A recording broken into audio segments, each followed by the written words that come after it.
Oh, my God. It just stinks in here, Felipe. He's What? cooking. He's nuking food this morning. It just smells to high hell in here. He is? Yes.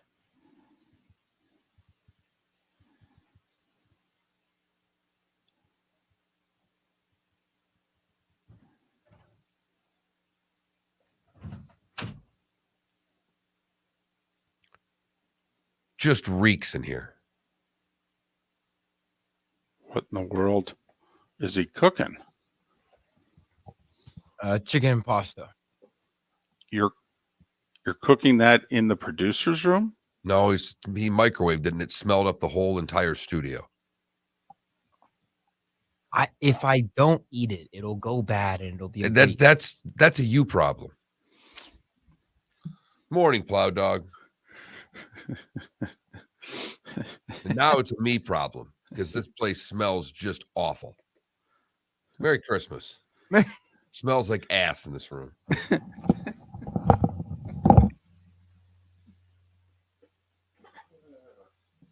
there a candle I can light? I mean, I don't.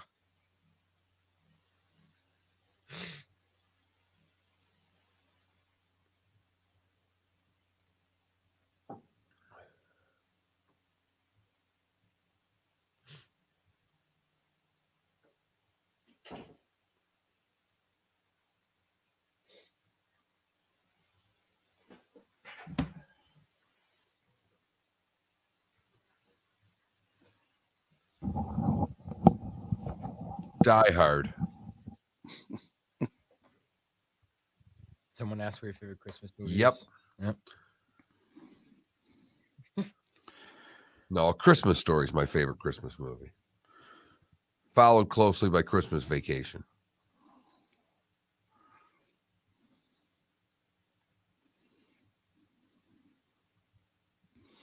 Good morning, Albar, Plow Dog, Artie.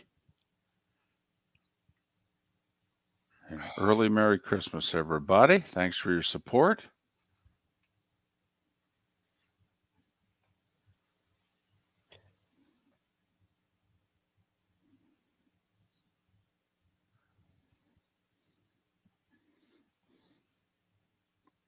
I know, and they shouldn't have. I've not seen it, but I still don't like the idea of remaking A Christmas Story.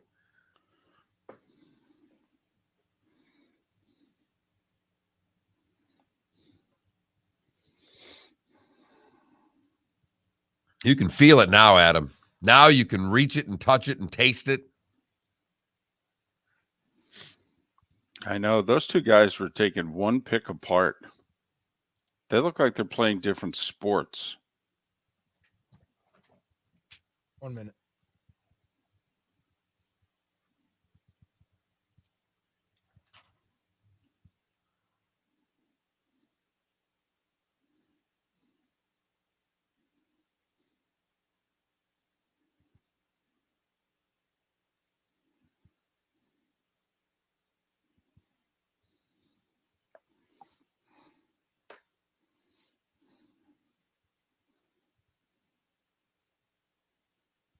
$30.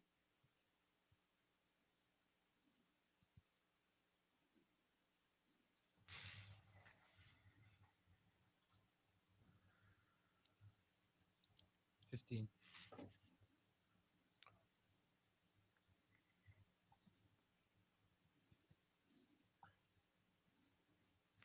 Here we go.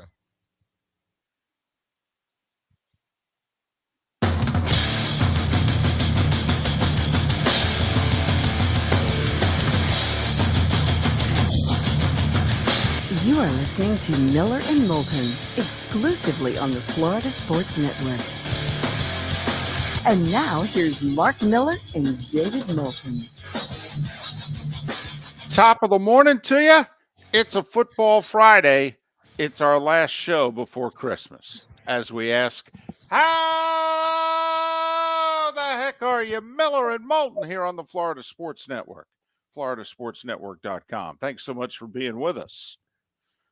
Coming off, well, their biggest regular season win in 5 years. They look like they're heading to the playoffs, Mark. Spend the whole Christmas weekend around your house, getting out the dog collar, getting your daughter to chant with me now. Jags. Jags, Oh, Jags, Jags. they took it to the Jets last night. Boy, oh boy. As you said before the show, those two guys were taking a pick apart. We're talking about Trevor Lawrence and Zach Wilson, just in case you didn't know, those two guys. A pick apart. Right. Sometimes, Mark, there's a big difference between, the first guy taken and the second guy taken. What is it that we talk? It's 50%, right? Is the hit or miss rate on quarterbacks in the first round. And we saw it on display last night, baby. Whew. Whoa. When he gets pulled and they put in the Winnipeg Blue Bomber there. Right, who's on his fourth team of 2022. And the crowd goes nuts. Correct. Because he completes a ball that looked like you or I threw it. Yes, out into the left flat for about 6 yards. And then he ran a handful of times. That got him really excited. Yep. And then underthrew a guy who was wide open for a touchdown. But he, his pass was so bad, it was a 30-yard completion. Right. But that's an improvement upon what they had been watching before that. An improvement? It's like he was playing a completely different sport than Zach Wilson.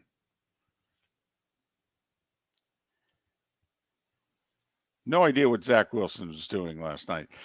He was on the field for 2.5 quarters. The Jets had 78 total yards of offense while he was on the field. 78 total yards of offense. Well, we told you it was that vaunted Jags D that would be on display last night. Right. Ranked like 26th in the league. Even Richard Sherman was trying to tell everybody, no, Zach's this bad. This is not a good defense. Well, think about it. It's 2 weeks ago. Detroit doesn't have a good defense. They've gotten better, but they're not a good defense. They've been torched by everybody in the league. Right. They were went in the 20s. Right. Uh-huh. They held them in the teens. These guys hold them to single digits last night. Jacksonville. That's not a great defense. That's just an inept offense. Yes, it is. Yes, it is. Honestly, Zach Wilson looked like he was playing a different sport than Trevor Lawrence. Zach Wilson looks done. I mean, that's how bad he looks. I was going to ask you, if you have claimed for a while that Carson Wentz, you've used the term broken for a year and a half for Carson Wentz. Yes. If Carson Wentz is and was broken, what the hell is Zach Wilson? Humpty Dumpty? Inept? Yeah, I mean. It's not like, I mean, think about this. This franchise, and I know we don't have a ton of their fans listening right now, but think about if you were a fan of this franchise. In the last, 5 drafts, you've had the second and third overall picks, and you took quarterbacks both time and 0 for 2. I mean, you just needed to be 1 for 2. I mean, for all the Dolph fans that are complaining about Tua, I hope you watched part of the game last night and at least realized, it could be worse. It really could. Mark, this is how bad Zach Wilson looks. Remember Tua's game in L.A. against the Chargers? Yes. He was like, 12 for 29 or something absurd like that? And literally looked like if a guy was wide open, he couldn't hit him. That if you ran the same play 5 times and you changed the speed of the wide receiver crossing the middle all 5 times, it wouldn't have mattered. Slow, medium, or fast. He would have missed them all 5 times. Tua in that game is 3 levels better than Zach Wilson. Oh, yeah. And that was Tua's F performance. It wasn't even a D. It was an F. Exactly, right. He failed that day. It was the worst game of my life. Right. As an NFL quarterback, and it's better than what Zach Wilson did last night. Right. Man, oh, man. I know. It's no big deal or anything. It was only second overall pick of the draft. 4 years earlier, it was the 3rd overall pick of the draft. I mean, you think of the guys that the Jets could have taken instead. I mean, remember, they took Sam Darnold instead of Josh Allen. But then again, everybody was, I mean, if you go back to 2018, everybody was taking Sam Darnold over Josh Allen. Everybody was. So everybody was wrong. The Jets just happened to be the guys on the clock who were wrong. But they could have had him. I don't know. That might have made a difference. Also, this goes back to, do you know why the Jets were picking second and the Jags were picking first? Adam Gase's last month on the job as head coach of the Jets. He won 2 games. Right. They could have had Trevor Lawrence. Easily they could have had Trevor Lawrence. Mark, you're a hockey guy, okay? You broadcast Florida Everblades games for 8 years. Who'd you do the games with? Kenny Schenkel. Kenny Schenkel was interim guy with the Pittsburgh Penguins nearly 40 years ago. And he didn't screw it up. Because he knew if they could keep losing, they'd get their hands on Mario Lemieux. But if they won a few games, they'd get Kirk Muller instead. Good player, by the way. Good player. In fact, I think U.S. Hockey Hall of Fame player. I mean, good player, good, solid career. Name on the cup, Kirk Muller. Not Mario Lemieux. One's a really nice hockey player. The other one's on the Mount Rushmore of the sport. Correct. In which they're wondering, should we just take his number out of circulation? Should anybody really wear 66 again? I mean, I don't know if they should. If 99's taken out of circulation, how about 66? I mean, and what the Jets wouldn't do to have Zach Wilson look like Kirk Muller right now. Now, we're not saying Trevor Lawrence is Mario Lemieux, so No. It's probably a bad analogy. But you never. I mean, it is a bad analogy because you're trying to say that Trevor Lawrence is going to be one of the 4 best players to ever play a sport. Right. But the what he's getting to is the second pick. Right. Yeah. They just would love the second pick to be competent. Yeah. Zach Wilson to be Kirk Muller. Nice 12-year career. Nice, solid, good player. You can win with him. Instead, he's done. Oh, my goodness. He's done. His career as a New York Jets over. I don't care what Saleh gets up there and says. I don't care what is said between now and then. They can't. David, I don't know how they even bring this guy back. Well, I know 2nd overall pick and they will, but I mean, I don't know. He's hated. Do you know how much winning he's going to have to do on the field before he doesn't get booed there? Well, I mean, listen, this is the only scenario that you can see right now in which he's kept on the roster because, well, you need warm bodies. And through bad performance and injuries, all of a sudden they turn around and they go, well, I guess we got to put you in the game. I mean, I feel like, to really date myself here, this is Robbie Benson at the end of the bench. Well, I guess I got nobody else. I got to put you in. I mean, that's about the only way you could see him ever playing again. And forget the fans for a second. I mean, come on, Mark. You really think that Saleh can put him in a game and not lose the room? He's literally lost that entire locker room. Yeah. I mean, the team will turn and look at him, and Saleh will have to say, we don't have anybody else. Literally, we don't have anybody else. I'll pull somebody out of the stands next week, but right now we have to put him in the game. And they're going to look and say, we don't have a running back that could do this? I was going to say, you sure we can't run? Where's Ronnie Brown? He's 40-something right now. Let's run the Wildcat. Oh, man. Woo-wee. And again, good for the Jags. Great job. Way to go win a game in lousy conditions, bad weather. You got it done. Your defense showed up. You didn't have to do much. Nope. And your offense took it to them also. Okay. Even if Zach Wilson was competent last night, you look like the better team. You were winning. You were winning that game. I mean, you played it conservatively for about an hour and a half because you're like, well, they got Zach Wilson. The only way we can lose is if we give this game away. So, whoo-wee, man, they had a pretty good season going there. At one time. Yeah. Right Yeah. now, the question in New York is which team's a bigger fraud, the Jets or the Giants? Well, and I can't believe it, but I guess the answer is the Jets. Right. And I think the Giants have like the third worst roster in the league. But they've got the much better quarterback, and it ain't close. And it's Danny Dimes, for crying out loud.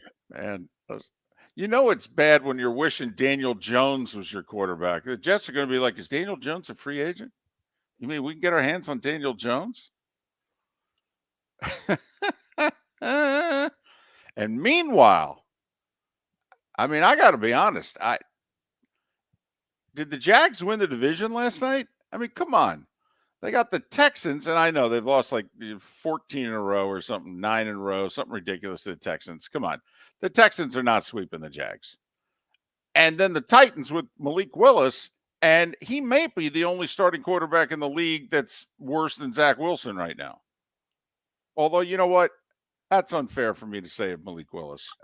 I think it's terribly unfair of you to say to Malik. And Desmond Ridder and guys like that. You know what? That's very unfair of me. You're better than Zach Wilson. My bad. Whew. I love it. Baker Mayfield's going to be a Jet next year and be the starting quarterback. I'll tell you what, Mike White standing on the sidelines last night going, I am making so much money right now. Man, they are going to have to pay me. Jags with a big Thursday night win. Matt Cannata and Pat Kirwan on the show. We'll talk about the Thursday night game with both of them and look forward to this weekend's games as well. Miller and Moulton, the starting five, a mere 25 minutes away, right here on the Florida Sports Network. David Moulton for Napa Auto Parts, and Napa Filters. Insist on Napa Filters for your vehicles, or if you're a do-it-yourselfer, only buy Napa Filters. Napa has a filter for almost anything on earth that moves, whether it's motorcycles, foreign and domestic cars, vans, SUVs, earth-moving equipment. You get the idea. Napa Auto Parts, Napa Filters. Insist on them for your vehicles, or if you're a do-it-yourselfer, only buy Napa Filters. Ladies and gentlemen, once again. Yeah, hi.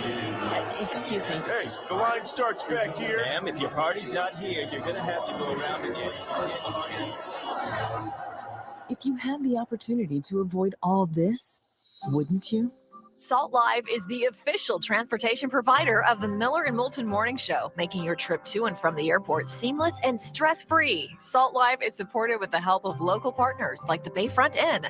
Gather your family and friends and enjoy a leisurely day on the water with a pontoon or deck boat. If you prefer to explore the waterways without a motor, the Bayfront has canoes, standboards, and kayaks. At the end of your journey, enjoy lunch or dinner at the Bamboo Tropical Bar and Grill. The Bayfront Inn, something for everyone on 5th Avenue in downtown Naples. BayfrontInNaples.com. When you need a ride, book with Salt Live Transportation, 308-8686, or book on saltlivetransportation.com. Mark Miller for SWFL Golf Carts, or online, flgolfcarts.com. If you're looking for a golf cart, an e-bike, or an e-motorcycle, go visit Alex and the gang at SWFL Golf Carts. flgolfcarts.com online. Check out their whole inventory. If you're looking for a custom cart, they can take care of you. 2-seater, 4-seater, 6-seater, they've got you covered. E-bikes, nobody better for value and service. E-motorcycles, check them out. Again, flgolfcarts.com. flgolfcarts.com. You were listening to Miller and Moulton on the Florida Sports Network.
So when does the big cold burst hit you guys? Because it's hitting here in the next hour, and it's going to go down 20 degrees in 3 hours.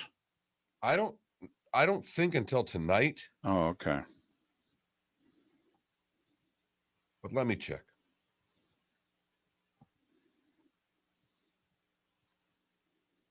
It doesn't even really get cold until tomorrow morning. Okay. I mean, it'll be in the 60s tonight, and then it just continues to get colder from like 4 o'clock on. Once it starts getting dark, it starts getting cold, and it's not going to warm up again. Bastards.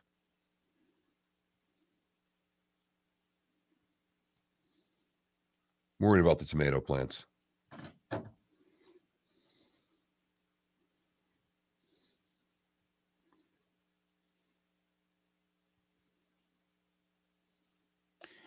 Apparently, Dallas had this happen yesterday, which in a span of 3 hours, it went from like 60 to 16.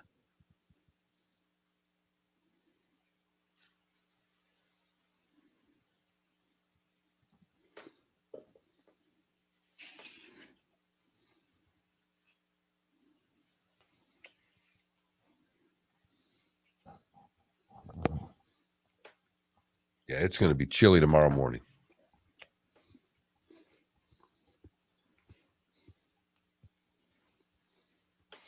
Yep. Hit you guys, so Plow Dog. Yep.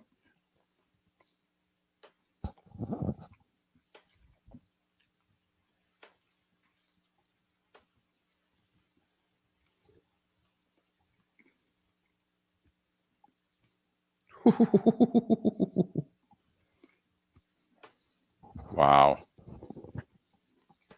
Yes, she can, Chris. Yes, Yep. she can. Mm-hmm.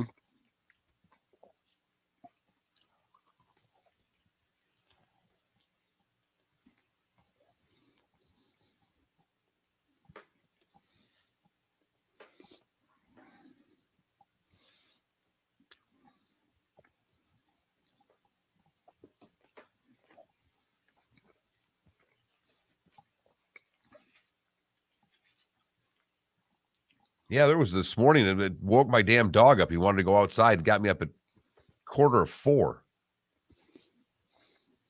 Not happy about it. Oh, don't worry, Plow Dog. Follows. fine. No, we don't worry about that stuff. Yeah. If you do, great. If you don't, that's fine too.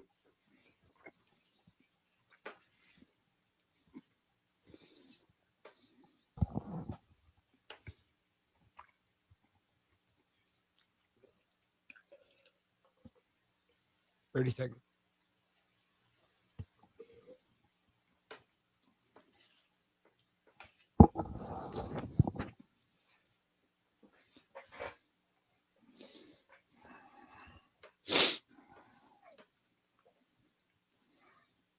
$15.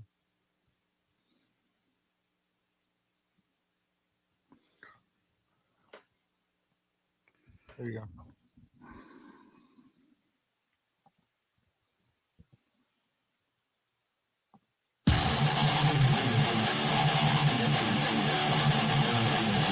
You're listening to Miller and Moulton, exclusively on the Florida Sports Network. 21 minutes past the hour. Top of the morning to you. Is it okay to wish everyone a Merry Christmas? I sure hope so. It's our last show before the holiday. Merry Christmas, everyone. We'll be back on Monday, though, because we don't have much of a life, nor any vacation time. Boy, if we see year 3, we got to negotiate better. Miller and Moulton here on the Florida Sports Network, floridasportsnetwork.com. Thanks so much for being with us. Just be prepared today, Mark, as as I divulged yesterday, the Father Fathead weather update. All right. And if you don't know, I'm Father Fathead because, well, I have a fat head and my daughter inherited it. And so her nickname was Fathead in high school. Therefore, I became Father Fathead, minus the collar, of course. And it's going to drop like 30 degrees at some point in your life, if it hasn't already, wherever you may be listening. Like I'm in Jacksonville. It's 62 right now. They're saying that by 10, 11 a.m., it's going to be like 38. And apparently that's happened all over the country. Well, I just drive south quickly. Problem is I'm on the air till 10. But hey, apparently it's coming your way too. It's just, you're in the last place it's going to hit. That's all I'm saying. That's south of I-4. That's a, largely protected zone with temperature. Yeah, iguanas are going to be falling from the trees. Yep. Mm-hmm. Little baked iguana for Christmas Eve dinner will be delicious. No doubt. Next 3 days, baby, they're going to be lying all over the place. Don't know what hood ornaments. Okay, do we put them in front of the front door? What are we going to do with them? But yep, and then about Tuesday of next week, they'll just get up and walk away. So enjoy them while they're there. But that's what's coming, if it hasn't already hit where it is that you are listening from. I do have a question. You were making very funny faces when we were hooking up at about 8 minutes before the show. And I mean, you looked pained. You looked like, quite frankly, you ran into a skunk. Pretty close. That's a great description. What's going on? Because Felipe decided to microwave whatever it was that he had left in his refrigerator because he's heading back to his parents' house for Christmas after the show. So he was cooking something in the microwave in the studio this morning at around 5:30, and it stinks to high heaven. So Felipe had to empty the fridge, and he figured he'd do it in the Peasley Broadcast Studios.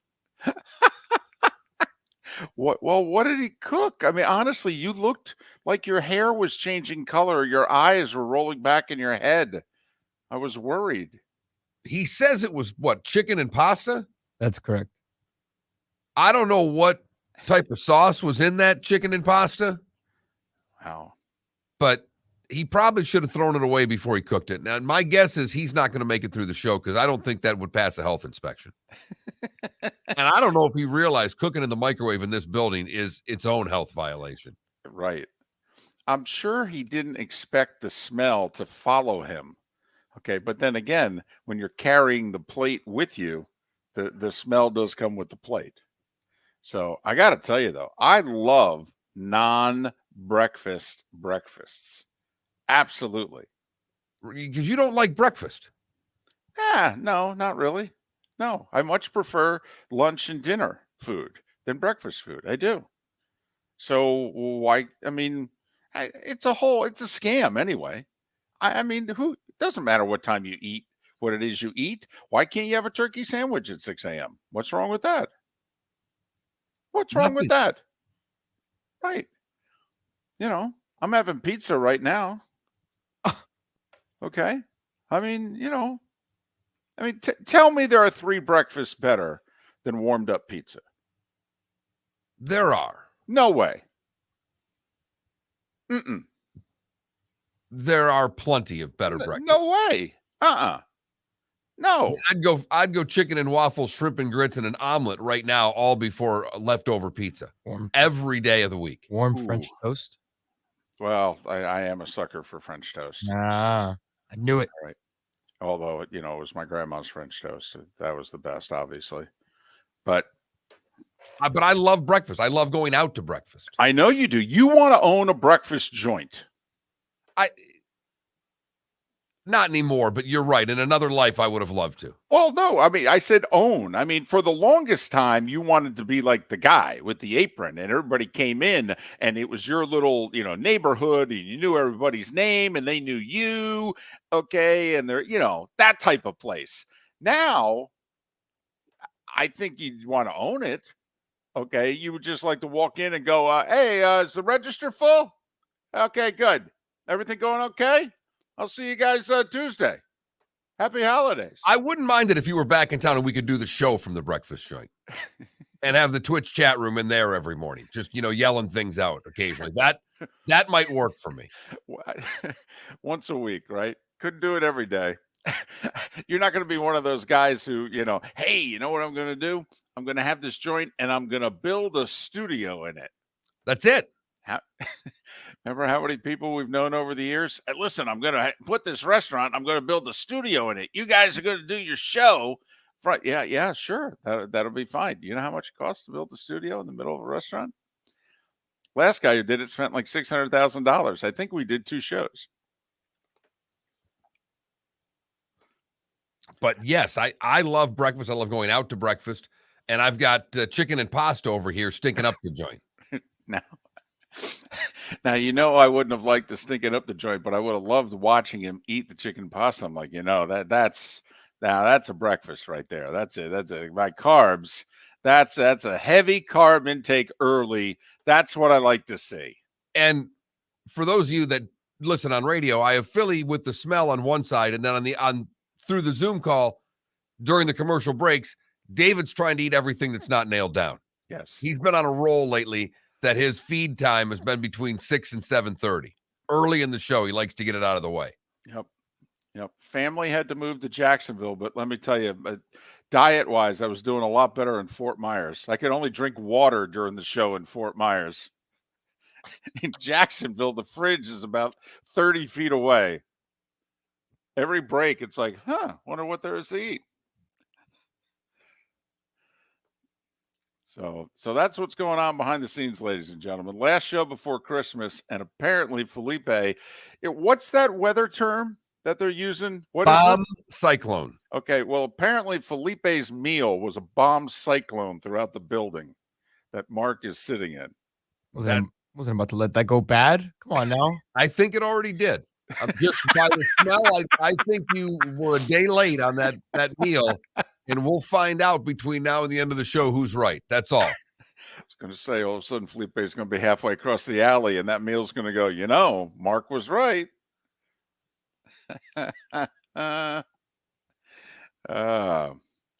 So Miller, I have a feeling there's going to be a lot of food like that over the next, week or so, emptying out the fridge.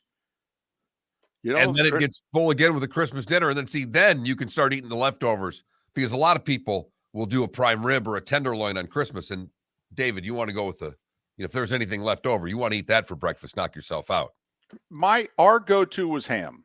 What was your go-to on Christmas? Prime rib. Really? Yes. Okay. All right. Felipe, family's go-to on Christmas? Ham, for sure. Okay. There you go. That would have been a poll question if we still did those things. You know what? For Christmas, maybe we'll do one today. Wow. There's nothing stopping us from doing it. Well, yes, there is. Okay. It takes effort. Our dignity. It's coming up with a question.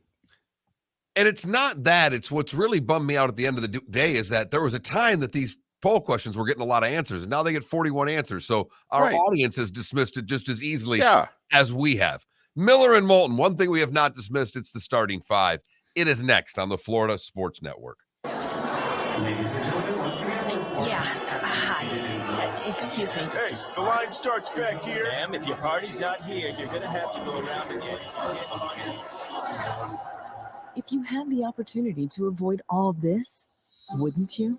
Salt Live is the official transportation provider of the Miller and Moulton Morning Show, making your trip to and from the airport seamless and stress-free. Salt Live is supported with the help of local partners like the Bayfront Inn. Gather your family and friends and enjoy a leisurely day on the water with a pontoon or deck boat. If you prefer to explore the waterways without a motor, the Bayfront has canoes, standboards, and kayaks. At the end of your journey, enjoy lunch or dinner at the Bamboo Tropical Bar and Grill. The Bayfront Inn, something for everyone on 5th Avenue in downtown Naples. BayfrontInNaples.com. When you need a ride, book with Salt Live Transportation, 308-8686, or book on saltlivetransportation.com.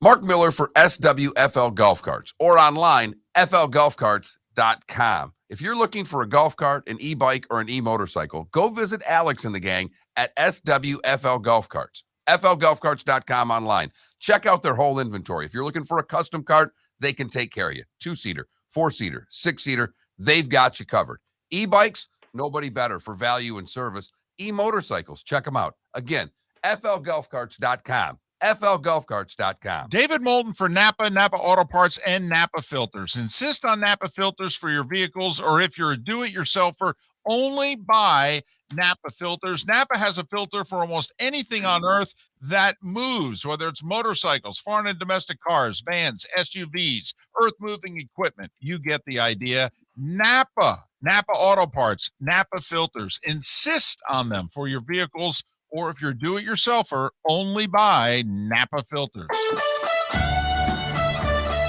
You were listening to Miller and Moulton on the Florida Sports Network.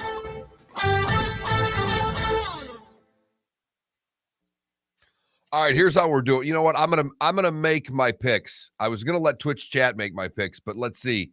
Since the first thing I really liked today was the tamales comment, and Wancho's a Cowboys fan, I'm gonna be nice to you. I'm taking the Minshew's. It's a good pick. I think he's going to ball out. Taking the Eagles plus 4.5. That should make Wancho happy. Let's see. DC's a Vikings fan. Oof. I can't take the Giants. Sorry, DC. I'm taking your Vikings and laying the 4.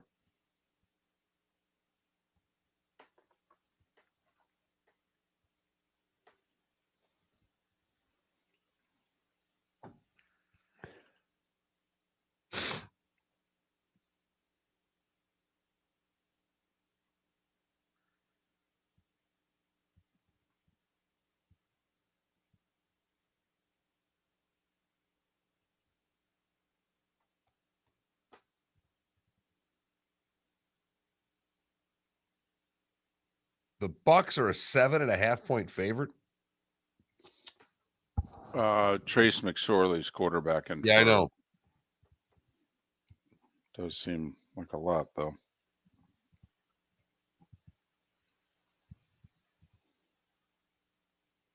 I mean, it is the Bucks after all. That means they have to score 8 more points than their opposition. Mm-hmm.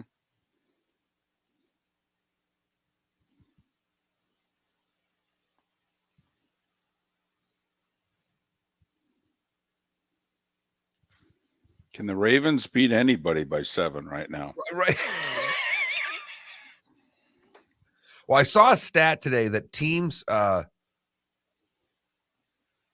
think San Francisco's opponents are 1-12 after they play the Niners. Like the week after the Niners, teams are 1-12, but you got to lay 10 to do that because they're playing Kansas City.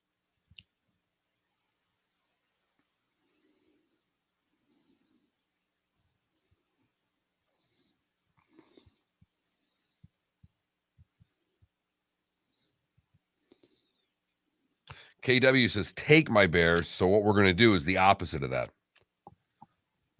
We're going to take the Bills and lay 8. See, there's a lot Reverse psychology. Going on here.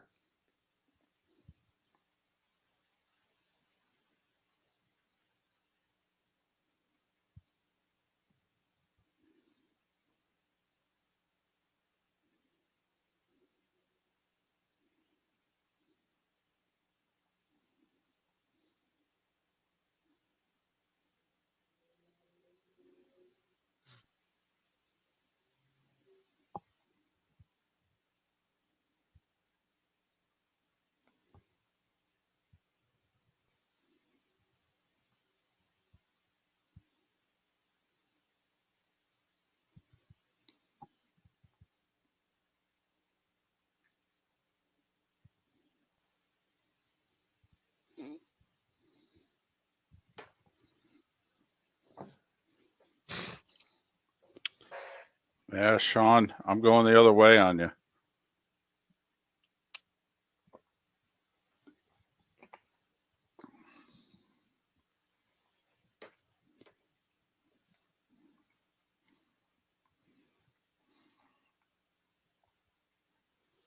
No, Paul. Seahawks are.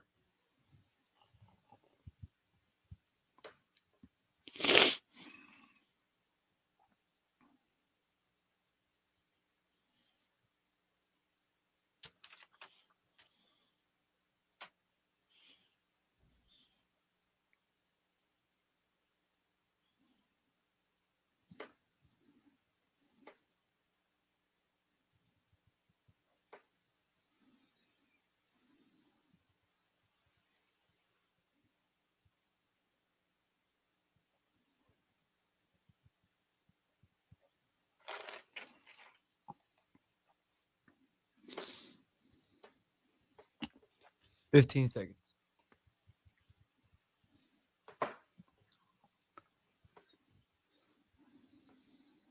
We should have reran the 6 today and the 9. Who says we can't? We might be rerunning the 6 and the 9 today.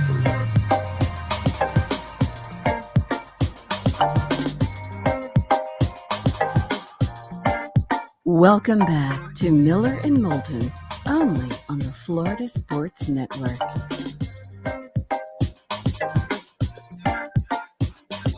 "22 minutes before the hour. Miller and Moulton, Florida Sports Network, floridasportsnetwork.com. It's our last show before the holiday, so Merry Christmas. Hanukkah continuing. Happy Hanukkah. And we'll be back on Monday because we don't get days off. And if we did, Pat Kirwan would guilt us into working. He would threaten us very passive aggressively, and we would end up working anyway. So we got that going for us as well. Hoping that can change in 2023, but well, I don't like our chances. I don't either. No. No excuses either with Pat. Pat doesn't seem to like excuses. No. National holidays not even an excuse. No, because he works them, for goodness sakes. And he does it in the off season too. That's the hard part. I know.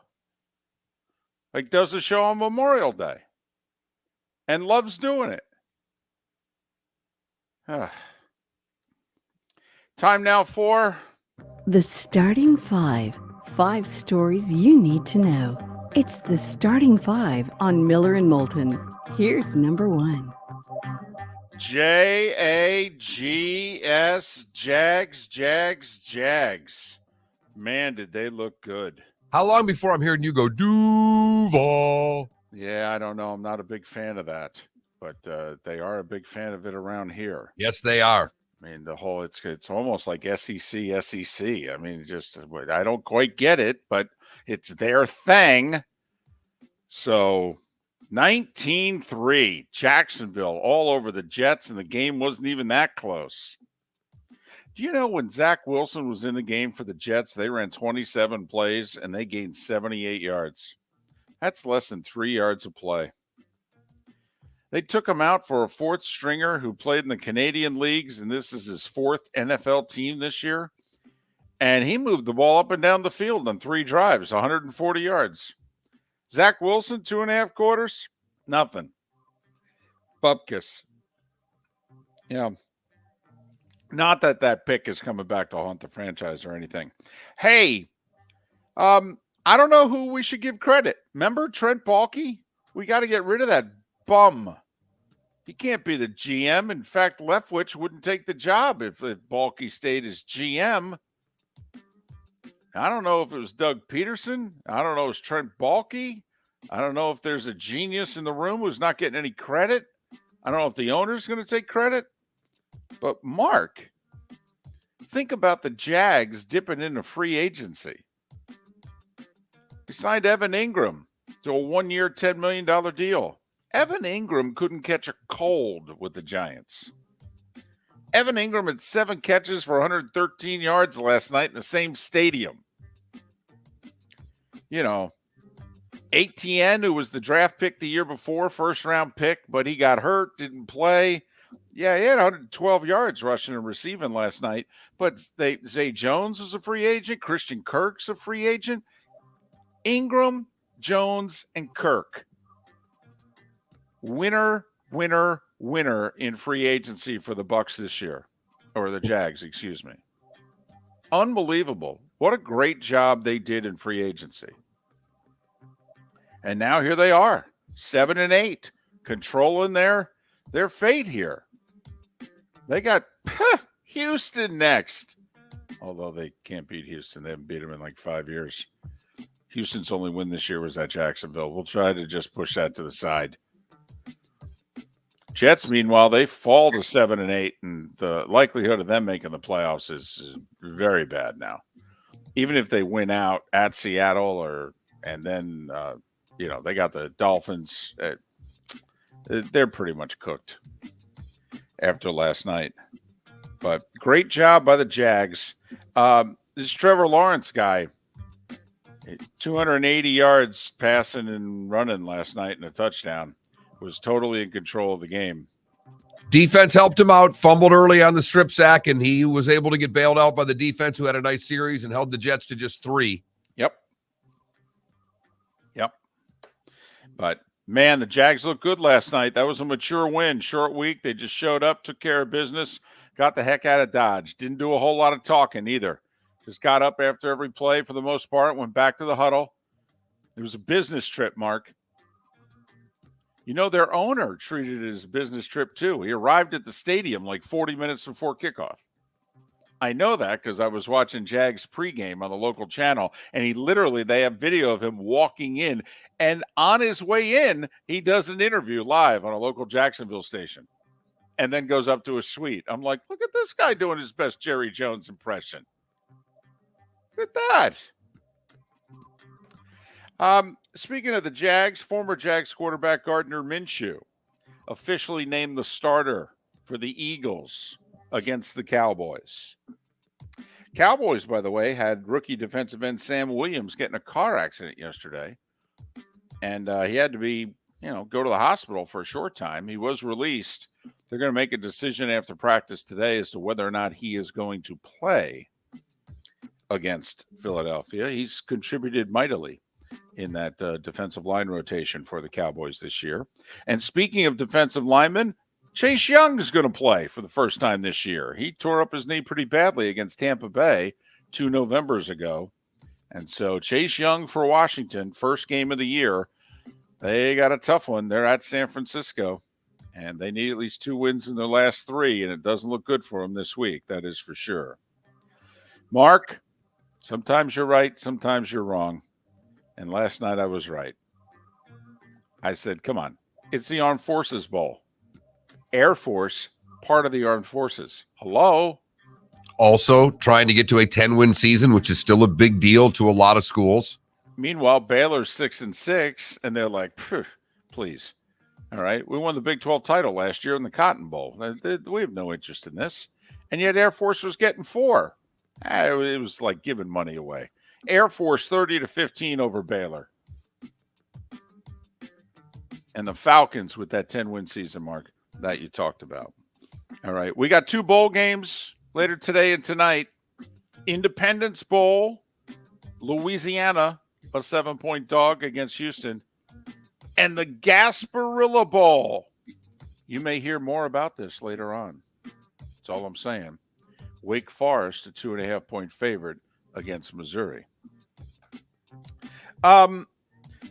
We talked a little recruiting yesterday with Bud Elliott, but we don't like to because mostly we don't know what we're talking about. And the people don't know who the players are by and large, so you're Right. just giving class numbers, if you will. But here's an example of why it is that we sit this out. So apparently this Peyton Bowen guy is a 5-star safety. He's Right. one of the 2 best safeties coming out of high school. Okay. He had been committed to Notre Dame forever. 2 days ago, he says, I'm not going to Notre Dame. Oh, really? Where are you going? Well, I'm not sure. Probably Oregon. Yeah. I'm going to Oregon. Huh. Okay. This must have been like Carlos Correa to the Giants. Something happened in between the verbal and the signature. Don't know if he failed the physical or what. I'm guessing more money showed up from Oklahoma, and now Peyton Bowen's. Yeah, I know I said for the longest time I was going to Notre Dame, and I know on Wednesday I said I'm going to Oregon, but on Thursday night I signed with Oklahoma. Just so you know. That's where I'm going. Kirby took a lot of pride this year in saying, we don't have any transfers on this team. We're the number 1 team in the country. We don't have a transfer. We don't need them. Well, I don't know if he went that far, but he implied it, basically. Right. I'm doing such a damn good job. We are so damn good. Don't need any of yous. Okay? Don't. Well, apparently, Mark, He took a look at his roster and his depth chart for next year, and he thought, I could use a couple of U's. So a couple of wide receivers within the SEC transferred to Georgia yesterday. Mississippi State's Ra Thomas and Missouri's Dominic Lovett. Apparently, you can never have enough. No, you can't. So, and he takes them right from the conference. Yeah, right. And I'm sure this was all above board, and they'd not talked to these players before they entered the portal. I'm sure the guys just picked up the phone Wednesday and called them. Major League Baseball. You remember Trevor Bauer? I do. Trevor Bauer won the Cy Young like 3 years ago. Signed one of those really big deals. 3 years. Well, at least it seemed big at the time. 3 years, like $105 million, something crazy like that with the Dodgers. And then apparently Trevor likes rough sex, and we're not joking here. And he was accused of sexually assaulting a woman. He claims no, it was consensual. I even have the text to prove we kind of negotiated how it is we were going to go about this. He was never charged, never indicted, but the Dodgers said, we don't want anything to do with him. Major League Baseball said, yeah, we don't want anything to do with him. So he got suspended like 2/3 of the way through his first season for the rest of his contract. I mean, it's unprecedented suspension. Well, he didn't play the rest of 2020. He didn't play, or the rest of 2021. He didn't play all of 2022. And Major League Baseball wanted him to sit out next year, too. An arbiter yesterday said, yeah, 194 games is enough, okay? All right, a year and change is enough. He can come back this year. And so the Dodgers, Mark, have like 3 weeks to decide whether or not they're going to keep him or cut him. And this ain't the NFL. If you cut him, you still got to pay him. And it's a little over $20 million that they're going to have to pay him because the word is they want no part of him. Right. They're going to cut him. He's going to get his $20 million. Then he'll be an unrestricted free agent. Someone could sign him at that point. Right. And then what you're going to see over the course of the next few weeks is teams throw little trial balloons out there about, hey, if we sign Trevor Bauer to like a minimum contract, would our fan base be okay with it? And if a fan base or two is okay with it, then you're going to see Trevor Bauer pitch in the majors this year. But if I would think he'd be a great Marlin because they don't have a fan base to care about it. Hello. Cubs signed catcher Tucker Barnhart to a 2-year deal. He's like 34 years old. He's a backup.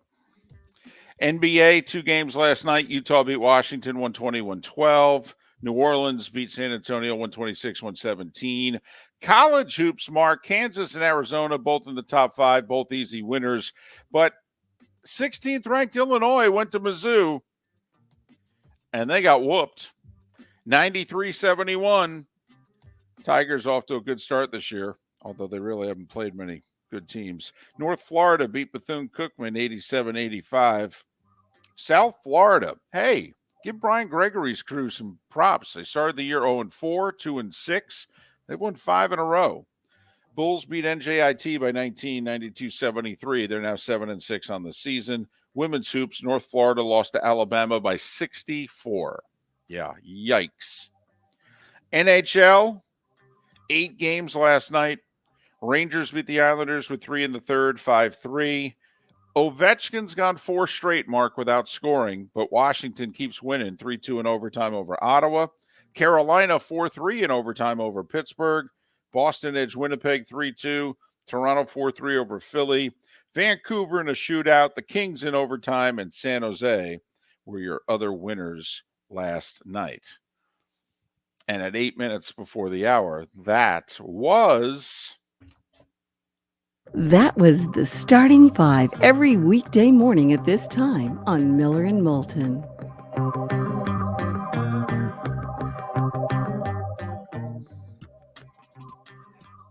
He was out, wasn't he? Cold.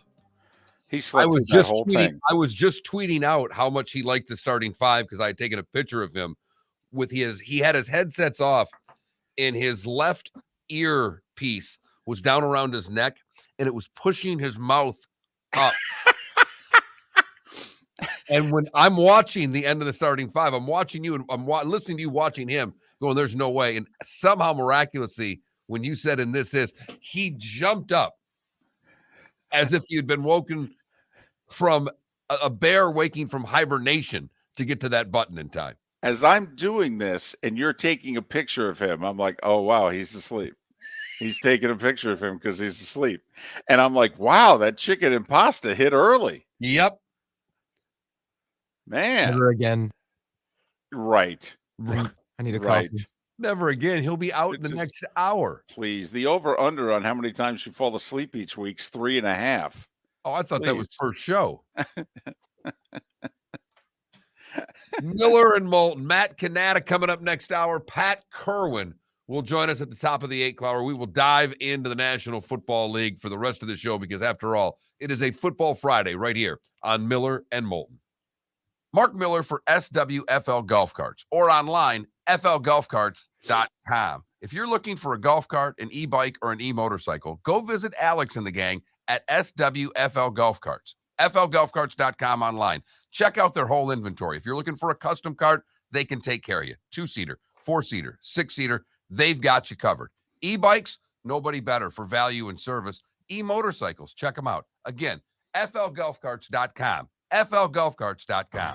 Don't miss the Miami Dolphins watch party every Sunday at the Seaside Bar and Grill in Bonita Springs, presented by Clutch Vodka. The Seaside will be serving Clutch Vodka drinks, including the awesome Bloody Mary bar at the Seaside. If you can't be at Hard Rock Stadium, come have fun at the best place in town to watch the Dolphins and enjoy the best, clean, crisp, smoothest vodka. That's Clutch with a K. Miami Dolphins parties every week at the Seaside Bar and Grill on Old 41 in Bonita Springs, powered by Clutch Vodka. David Moulton for Napa Auto Parts, and Napa Filters. Insist on Napa filters for your vehicles, or if you're a do-it-yourselfer, only buy Napa filters. Napa has a filter for almost anything on earth that moves, whether it's motorcycles, foreign and domestic cars, vans, SUVs, earth-moving equipment. You get the idea. Napa Auto Parts, Napa filters. Insist on them for your vehicles, or if you're a do-it-yourselfer, only buy Napa filters. Ladies and gentlemen, once again. Yeah. Hi. Excuse me. Hey, the line starts back here. Ma'am, if your party's not here, you're gonna have to go around again. If you had the opportunity to avoid all this, wouldn't you? Salt Live is the official transportation provider of the Miller and Moulton Morning Show, making your trip to and from the airport seamless and stress-free. Salt Live is supported with the help of local partners like the Bayfront Inn. Gather your family and friends and enjoy a leisurely day on the water with a pontoon or deck boat. If you prefer to explore the waterways without a motor, the Bayfront has canoes, standboards, and kayaks. At the end of your journey, enjoy lunch or dinner at the Bamboo Tropical Bar and Grill. The Bayfront Inn, something for everyone on 5th Avenue in downtown Naples. BayfrontInNaples.com. When you need a ride, book with Salt Live Transportation, 308-8686, or book on saltlivetransportation.com. Mark Miller for SWFL Golf Carts or online, flgolfcarts.com. If you're looking for a golf cart, an e-bike, or an e-motorcycle, go visit Alex and the gang at SWFL Golf Carts. flgolfcarts.com online. Check out their whole inventory. If you're looking for a custom cart, they can take care of you. 2-seater, 4-seater, 6-seater, they've got you covered. E-bikes, nobody better for value and service. E-motorcycles, check them out. Again, flgolfcarts.com. flgolfcarts.com. You are listening to Miller and Moulton on the Florida Sports Network.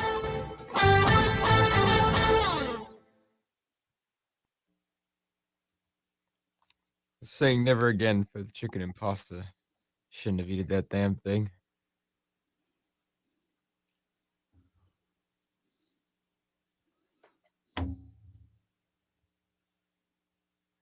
I got a 2-hour nap yesterday, but might not have been enough. Well, no. I mean, you're, sleep deprived. I mean, I fell asleep in the middle of the day yesterday. Wasn't even planning on a nap. Slept an hour and a half. I mean, when you're tired, you're tired.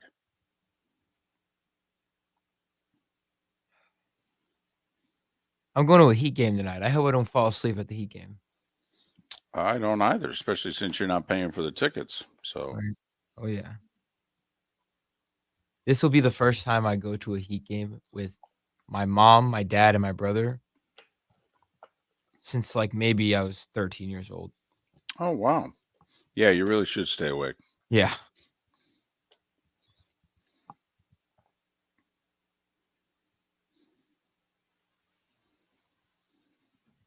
Yeah, my mom gave up on the whole going to sports events, professional sports events, long time ago.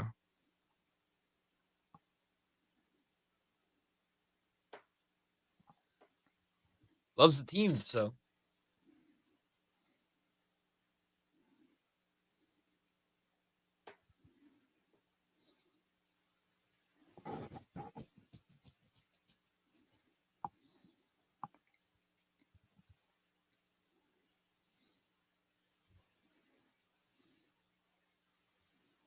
Oh, you mean Sunday night, Hops?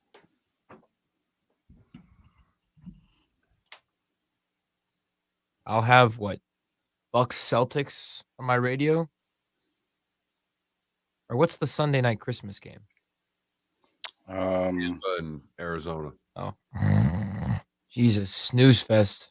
I'd actually fall asleep during that one. Bucks Celtics is 5:00. Is that when you're driving back? Probably. I don't know, actually.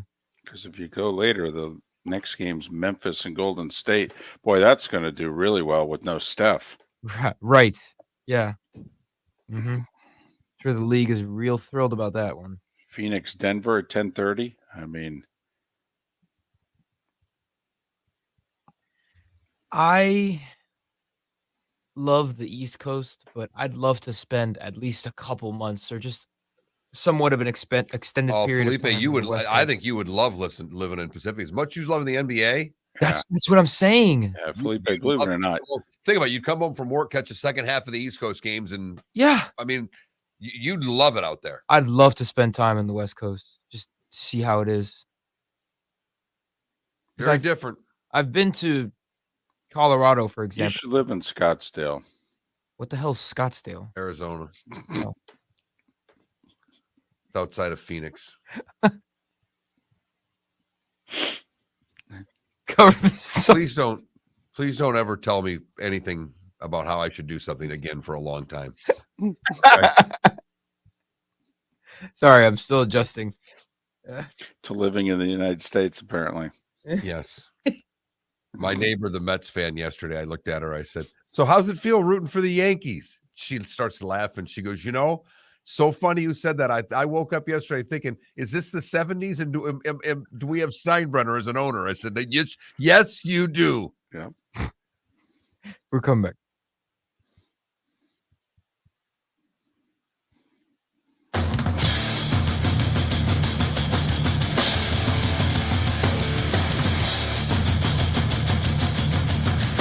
You are listening to Miller and Moulton, exclusively on the Florida Sports Network. And now, here's Mark Miller and David Moulton. Hour 2 of Miller and Moulton on our final show before Christmas. So an early Merry Christmas, everyone. And I hope you have a great holiday. And if you're traveling, bundle up, take your time, be safe.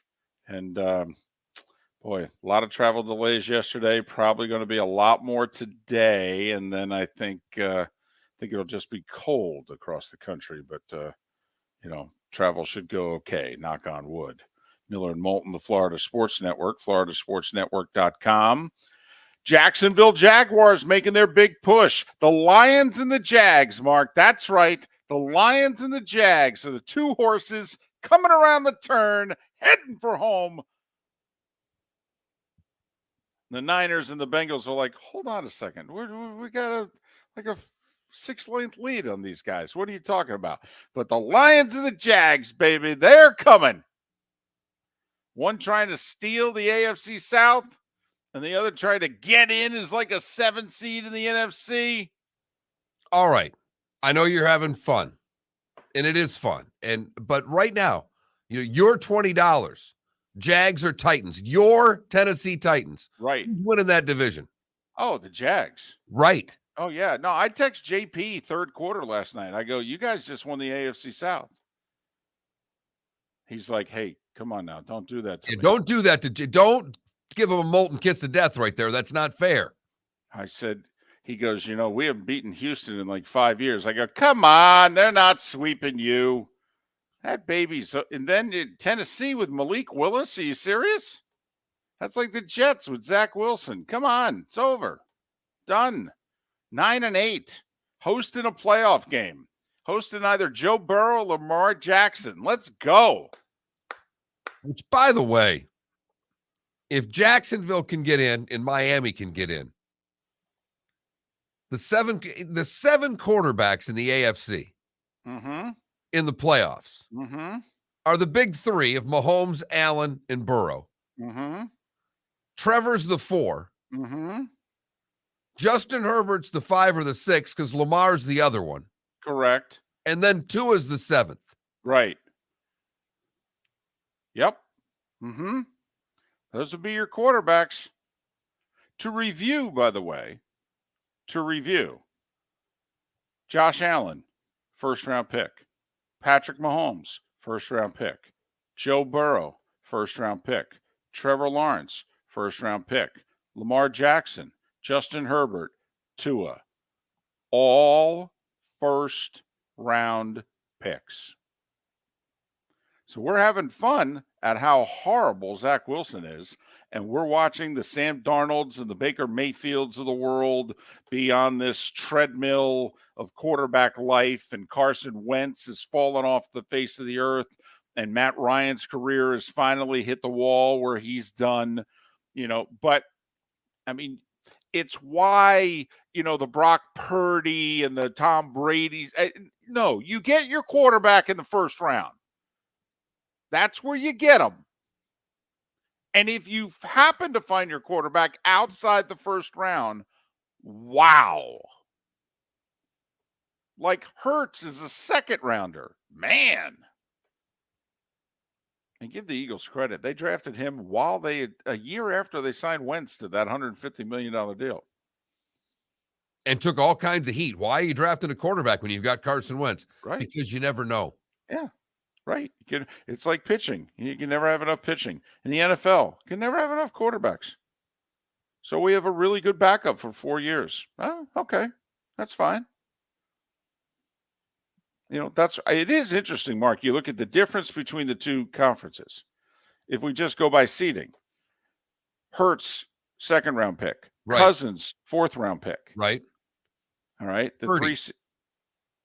Well, right now it is true. But that's what it is. I understand. But even if you go, and if you went Garoppolo, he was the second round pick. So, right. Yeah, but Purdy, obviously, 7th round pick. Brady, 6th round pick, even though he's the greatest of all time. 4th round pick in Dak, right? Right. Daniel Jones is the 6th seed right now. There you go. There's your first round pick. And and what do we have? Who's the 7th seed right now? Washington? Washington. Technically, it's Heineke. Right. All right. Technically, it's Heineke. Give it another hour, though, and it could be either Geno, who was a 2nd round pick, or Jared Goff, 1st round pick. 1st round pick. Right.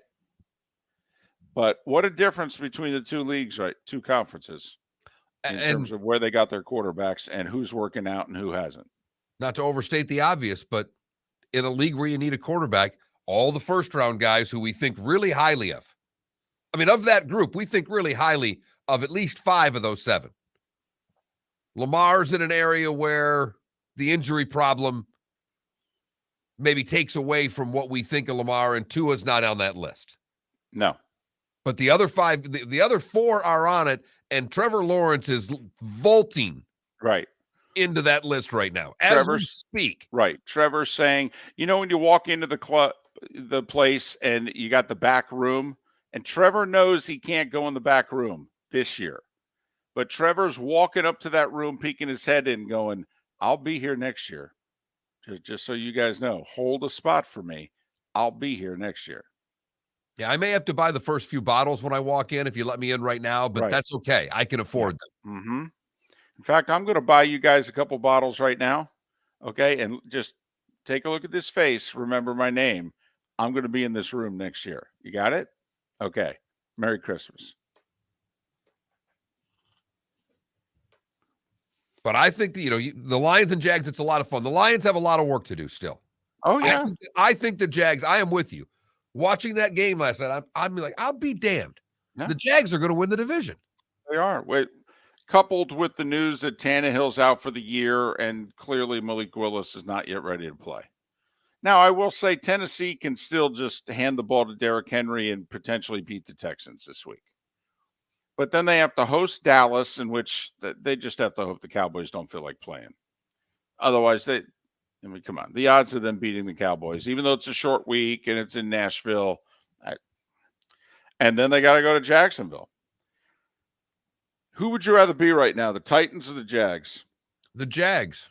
Yeah, and they're half a game behind, one in the loss column. I'd much rather be the Jags. At Houston, home for Tennessee. Sign me up, baby. Mark, do you know right now we're looking at all three Florida teams in the playoffs? Yes, we are. I was thinking about it last night. I think you have to go back to like 2000.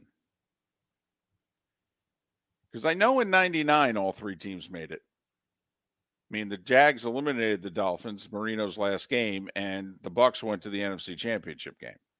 So, but in 2000, I think all of them made it again. 2000, it was Wanstad's first year with the Jags, or with the Dolphins, excuse me, and they won a playoff game, their last playoff win, in fact.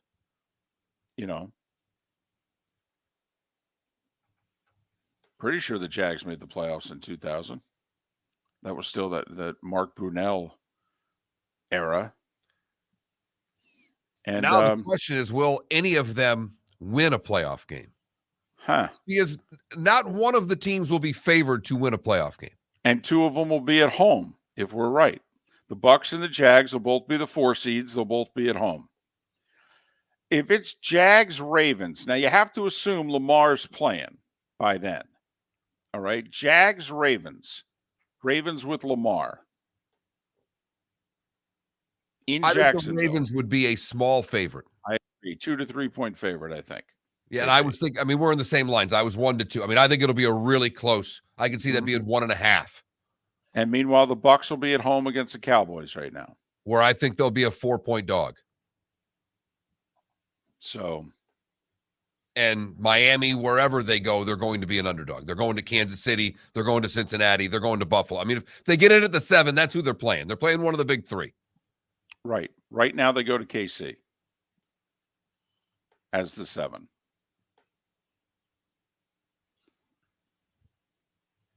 But I love the dichotomy of quarterbacks between the two conferences. And yes, people pointing out in the Twitch chat room, I'm sure they're sending it in the text line as well, that, yeah, we know the quarterbacks in the first round are 50-50 proposition. You know what they are after the first round? They ain't 50-50. Despite what's going on in the NFC right now, they ain't 50-50. They're much worse than that. So it's why you got to keep taking your shot. And unfortunately for the Jets, Sam Darnold 3rd overall, Zach Wilson 2nd overall. Looks like whiff. And you know what that means? You've got to draft another one. Yeah. Oh, well. Now, you might not be the one that gets to make that selection again. Joe Douglas didn't take Sam Darnold, but he did take Zach Wilson. And when you miss that badly, you could see where the owner could sit down and go, I like you. You've done a lot of good things. I don't know if I can let you pick the next quarterback, though.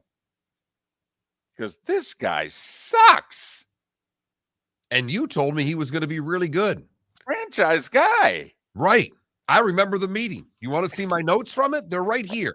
Right. I don't care of all the draft picks you got right. You told me the quarterback was going to be a franchise quarterback, and we've already cut him. So I can't let you pick the next one. I'm sorry. No.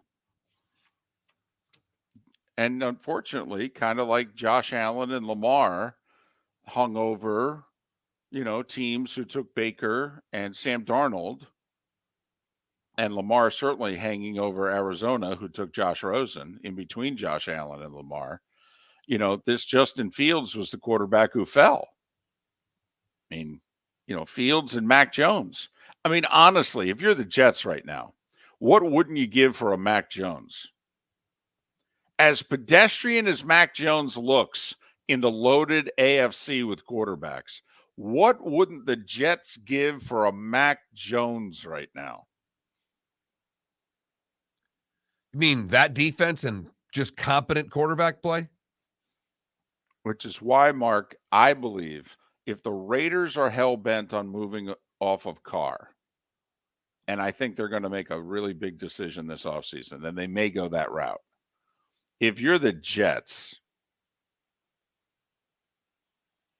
you going all – would you do that? Would that be like your Colts move? Hey, we tried Wentz one year. Then Rivers, Wentz, Ryan. If you're the Jets and the Raiders call up and say, hey, how about a first-round pick 1 year and a third-round pick another year for Derek Carr? Just have to make sure you beat the Colts to the punch, David. I'd be like, do you want me to pick him up at the airport, or are you going to take him? Miller and Moulton. Matt Cannata, about 25 minutes away. We'll talk some Dolphins with him. Pat Kirwan, top of the 8 o'clock hour to talk NFL, right here on the Florida Sports Network. Mark Miller for SWFL Golf Carts, or online, flgolfcarts.com. If you're looking for a golf cart, an e-bike, or an e-motorcycle, go visit Alex and the gang at SWFL Golf Carts. flgolfcarts.com online. Check out their whole inventory. If you're looking for a custom cart, they can take care of you. 2-seater, 4-seater, 6-seater, they've got you covered. E-bikes, nobody better for value and service. E-motorcycles, check them out. Again, flgolfcarts.com. flgolfcarts.com. David Moulton for Napa, Napa Auto Parts, and Napa Filters. Insist on Napa filters for your vehicles, or if you're a do-it-yourselfer, only buy Napa filters. Napa has a filter for almost anything on earth that moves, whether it's motorcycles, foreign and domestic cars, vans, SUVs, earth-moving equipment. You get the idea. Napa Auto Parts, Napa filters. Insist on them for your vehicles, or if you're do-it-yourselfer, only buy Napa filters. Ladies and gentlemen, once again. Yeah. Hi. Excuse me. Hey, the line starts back here. Ma'am, if your party's not here, you're gonna have to go around again. If you had the opportunity to avoid all this, wouldn't you? Salt Live is the official transportation provider of the Miller and Moulton Morning Show, making your trip to and from the airport seamless and stress-free. Salt Live is supported with the help of local partners like the Bayfront Inn. Gather your family and friends and enjoy a leisurely day on the water with a pontoon or deck boat. If you prefer to explore the waterways without a motor, the Bayfront has canoes, standboards, and kayaks. At the end of your journey, enjoy lunch or dinner at the Bamboo Tropical Bar and Grill. The Bayfront Inn, something for everyone on 5th Avenue in downtown Naples. BayfrontInNaples.com. When you need a ride, book with Salt Live Transportation, 308-8686, or book on saltlivetransportation.com.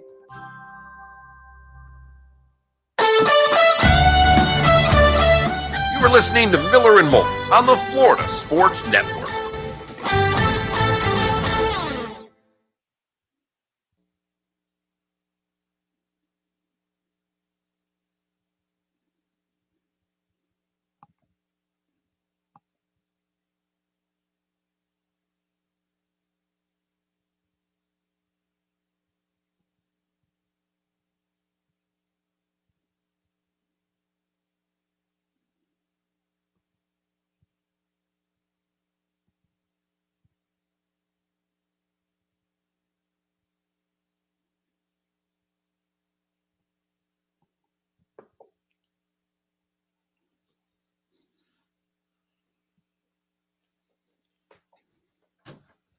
Okay.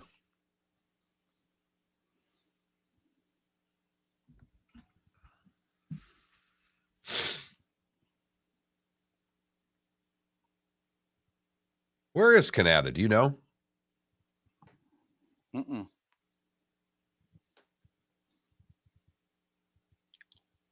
I do not.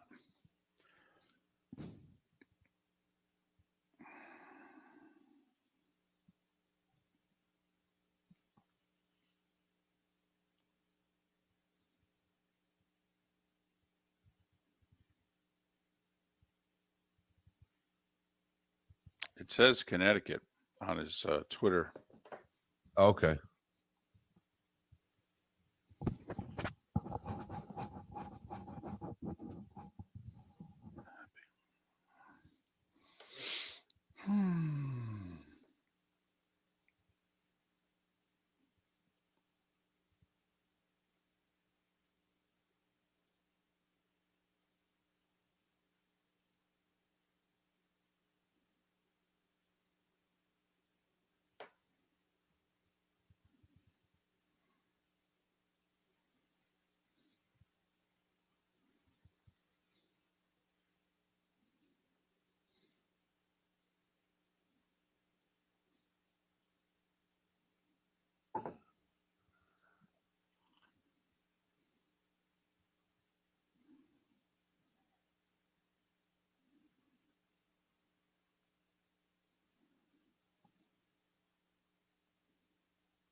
I got two Tua texts when we were doing that whole conversation.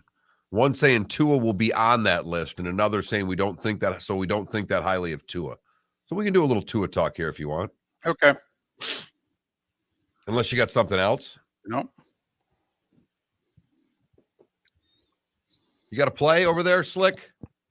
Yeah, the only touchdown from that game. That's fine. Horrible, horrible, horrible sports night last night. Horrible. I went to the movie theater last night. That's what I did. Did you have dinner and a movie with your girlfriend? No? Yes.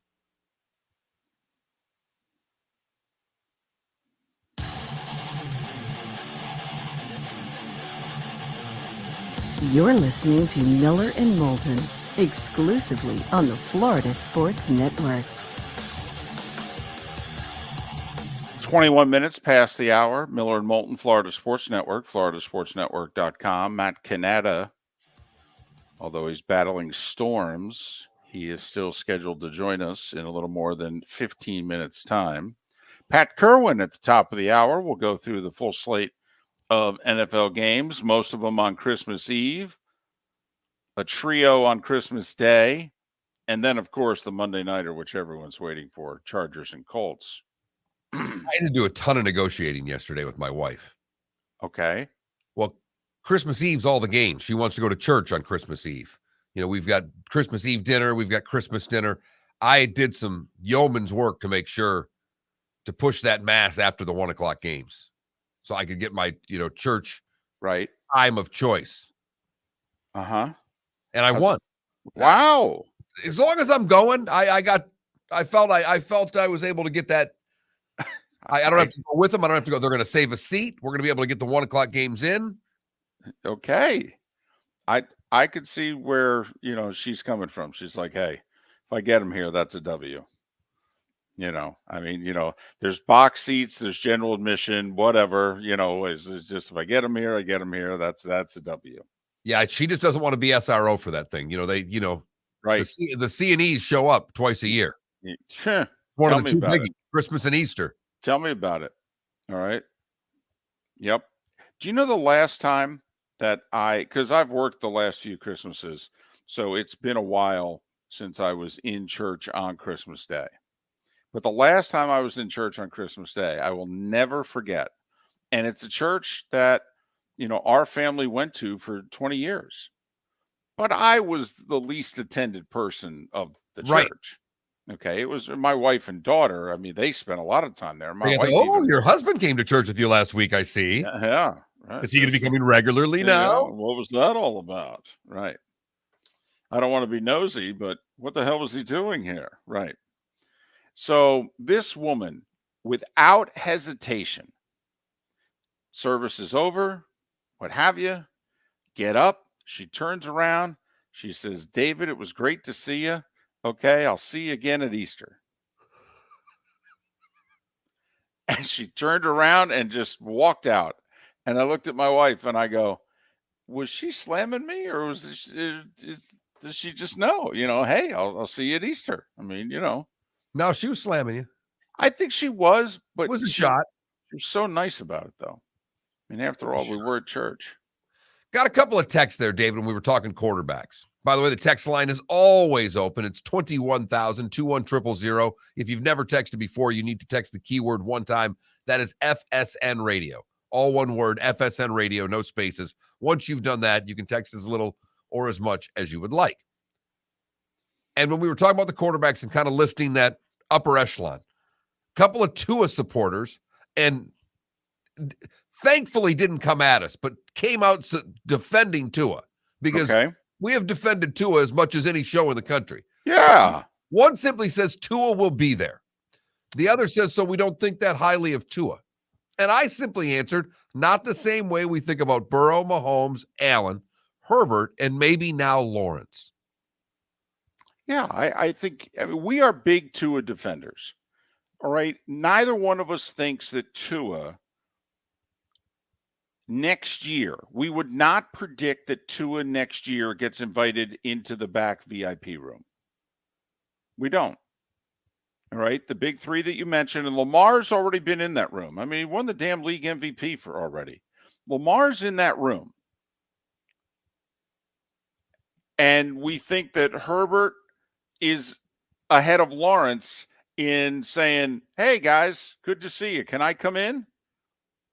And they just say, yeah, of course you can. You don't need to ask. Right. If you And need he's to like, ask, you're not really welcome in the room, if you know what I mean. You got to have a little bit of ego to get into this room along with the talent. But they both sheepishly go, well, we've never been allowed back here before, so that's why we were just being polite. Now, if Tua walks up to that room, do you think he's being allowed in? Or do you think people look at one another and go, hey, is that Tua? What the hell's he doing here? That's all. I mean, that's all we're saying. We think highly of Tua. Yeah, but is he in the VIP room? Ooh, not after the last 3 games, man. There's no way. Now, hopefully it was just, blip on the radar screen and, he finishes strong here and we're starting next year going, oh, you know what? If he keeps on keeping on, he's going to be in that room. But it's a big game. It's a big game. They need a win. He needs to play well. Come on, let's go there. Because after this, I mean, just imagine he doesn't play well and they don't win. They go to New England. This just in, that's a cold weather game this time of year. That's all I'm saying. They will need a clutch performance out of Tua against the Packers, which leads us directly to our clutch vodka play of the day. Felipe, what do you got? Jags with a huge win last night.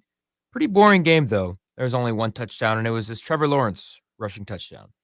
And the Jaguars have it 3rd and goal inside the 1. 2 receivers to the left. ETN sets up behind Lawrence. Motion man, England. Taking it in. Touchdown. Jaguars get it.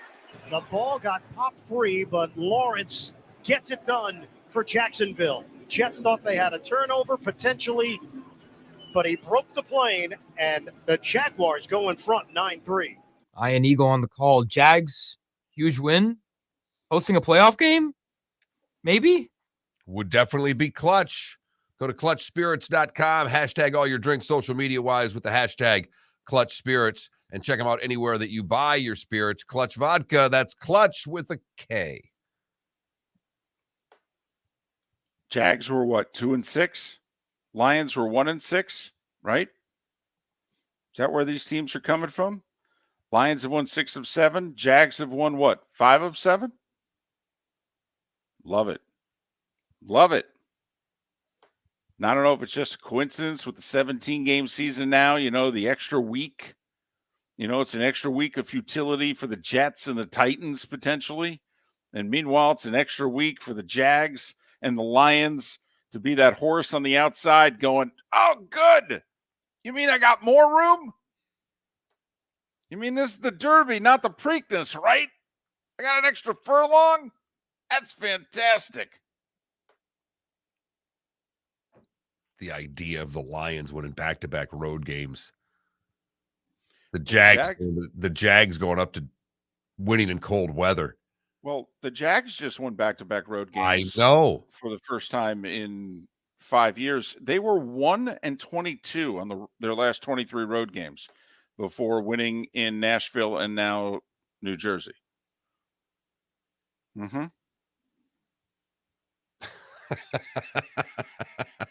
Yeah. That's all right. I didn't realize it. I found this out last night. When the Jags beat the Cowboys, they had lost 20 straight games to NFC teams before beating the Cowboys. Wow. That's a lot. That's 5 years of losing every NFC game. Damn.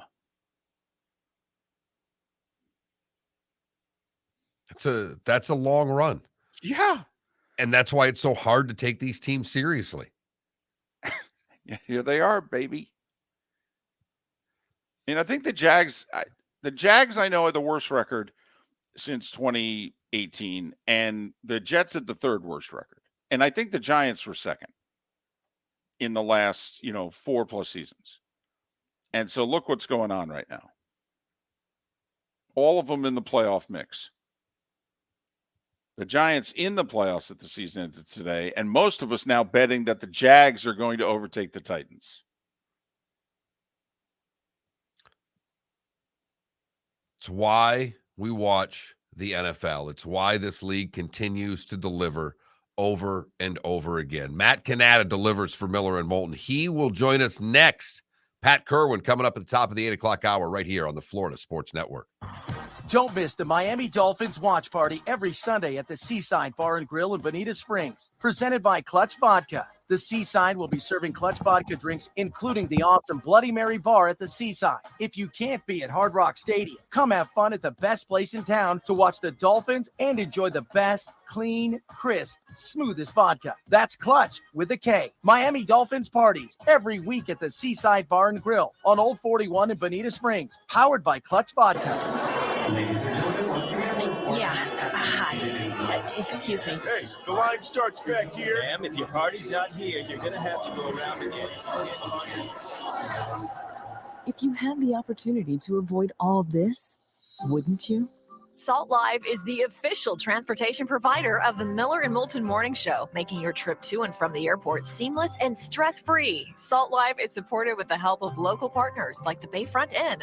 Gather your family and friends and enjoy a leisurely day on the water with a pontoon or deck boat. If you prefer to explore the waterways without a motor, the Bayfront has canoes, standboards, and kayaks. At the end of your journey, enjoy lunch or dinner at the Bamboo Tropical Bar and Grill. The Bayfront Inn, something for everyone on 5th Avenue in downtown Naples. BayfrontInNaples.com. When you need a ride, book with Salt Live Transportation, 308-8686, or book on saltlivetransportation.com. Mark Miller for SWFL Golf Carts or online, flgolfcarts.com. If you're looking for a golf cart, an e-bike, or an e-motorcycle, go visit Alex and the gang at SWFL Golf Carts. flgolfcarts.com online. Check out their whole inventory. If you're looking for a custom cart, they can take care of you. 2-seater, 4-seater, 6-seater, they've got you covered. E-bikes, nobody better for value and service. E-motorcycles, check them out. Again, flgolfcarts.com. flgolfcarts.com. You were listening to Miller and Moulton on the Florida Sports Network.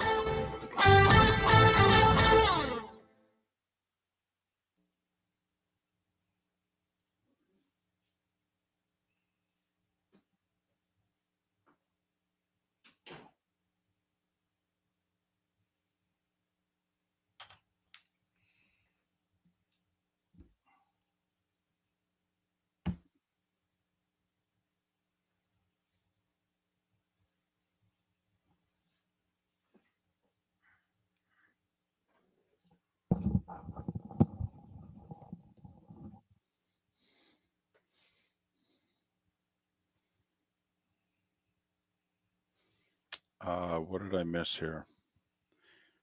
Okay, Jeff, what's the 13361? Last 11 Super Bowl winning quarterback by round drafted. Well, that's not fair because you got Brady in there 47 times. Yeah, Brady messes everything up.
Is today Festivus, RCB?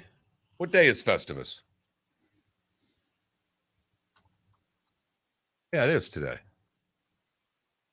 Festivus for the rest of us.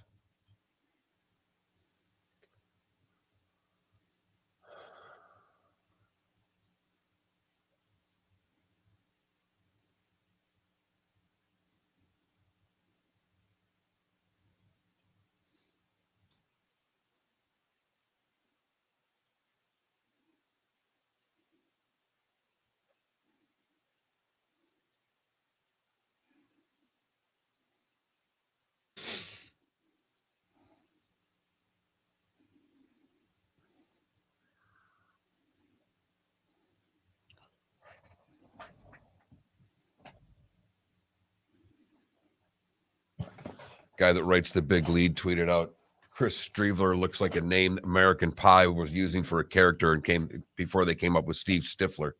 That's pretty good. What do you say, Axe? Merry Christmas, buddy.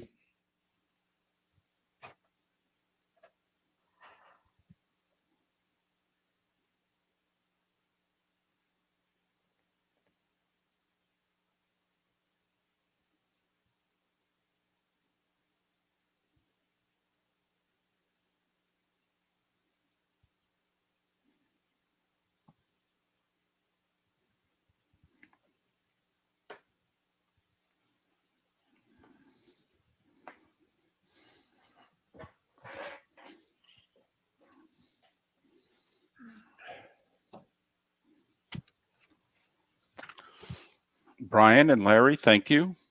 Right back at you. Thanks for your That's on support. hold. Okay. Awesome.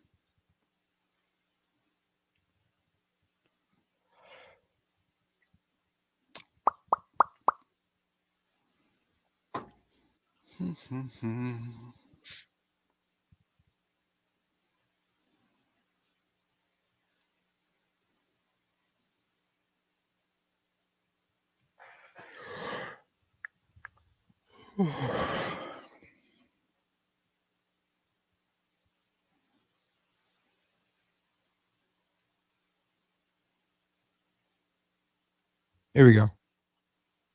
Kind of. 15 seconds.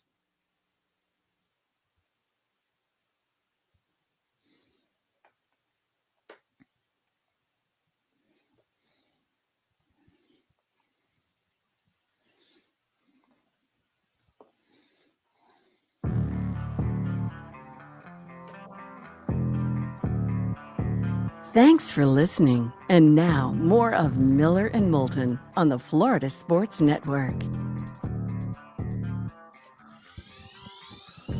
22 minutes before the hour, Miller and Moulton, Florida Sports Network, floridasportsnetwork.com. Pat Kirwan at the top of the hour. We'll go through the NFL games. Talking the NFL as a whole is why Matt Cannata is kind enough to join us.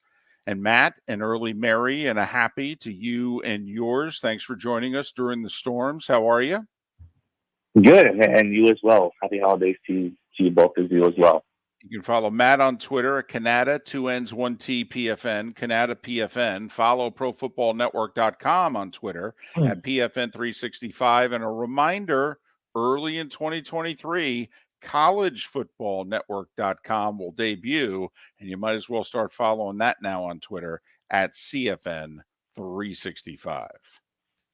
Boy, it's to the point now, Matt. All I got to do is hit P on my phone, and it just comes up. That's how much I'm on the damn site. So that's what you want out of everybody. Let's start with last night. You know, we were just kind of lining up the quarterbacks in the AFC. If you're the Jets right now, I don't know if it could get much worse because this guy can't play, Matt.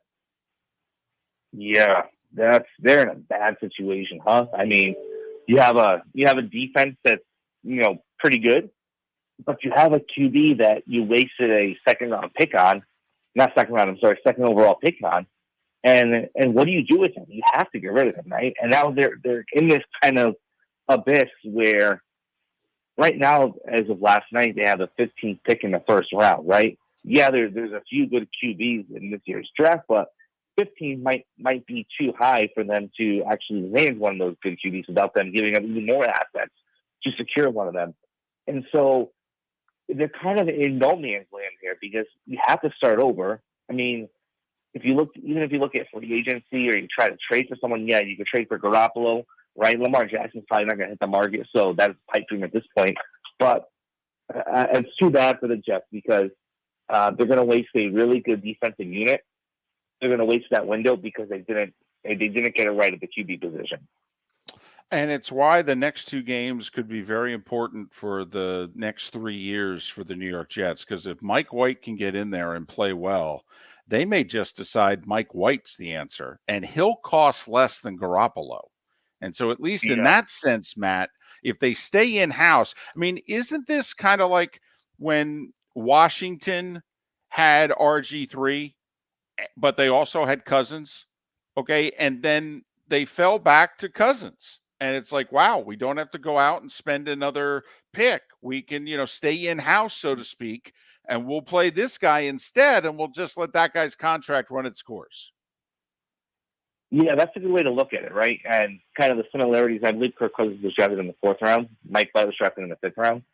What you want to see from White, though, is continued consistency through an entire season. And we haven't been able to see that because of injuries and because he was the fill-in, I believe it was last year, for Zach Wilson at some point. What you want to see, though, is after he gets 5, 6, 7 consecutive starts under his belt, can he readjust to what the defenses are adjusting to him?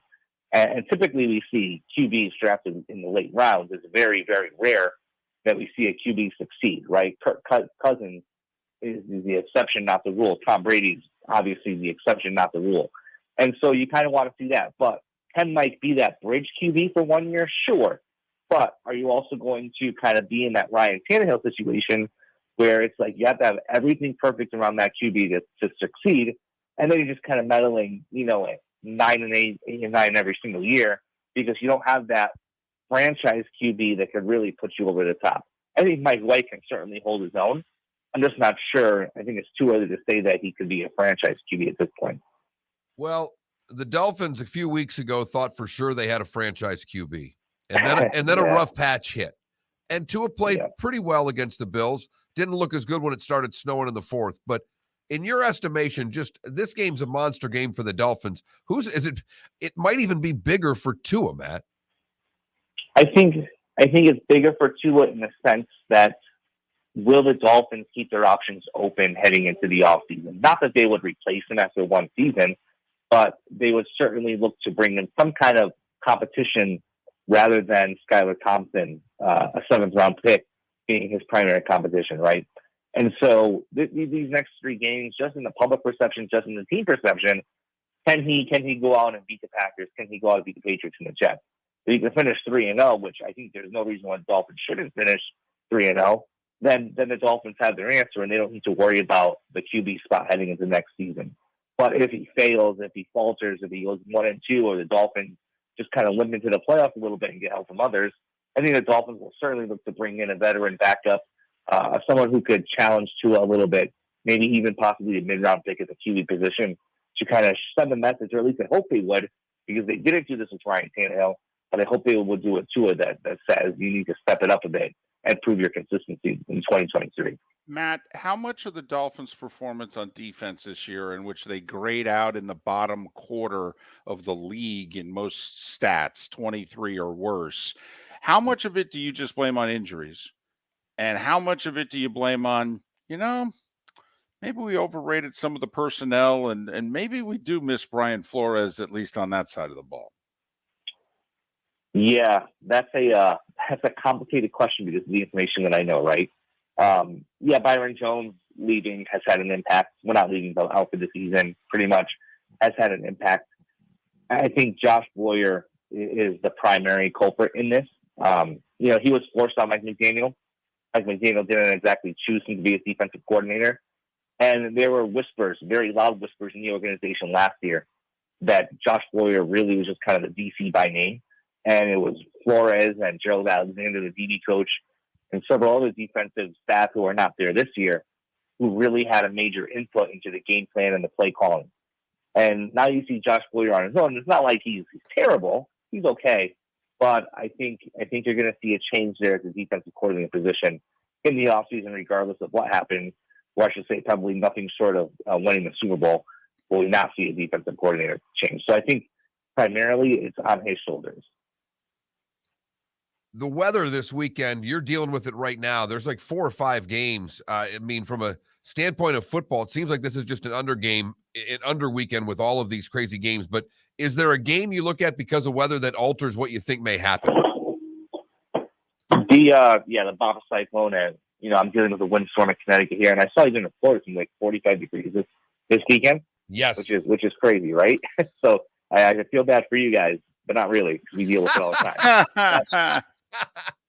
But I mean, you have the Bills versus the Bears, right? I mean, the wind chill is going to be minus 25. That's pretty bad, but the Bills are used to it, right? And so I don't see it impacting that game. The Saints versus Browns, there's really not many playoff implications there. Seahawks versus Chiefs, the Seahawks are fighting for their lives for the playoffs.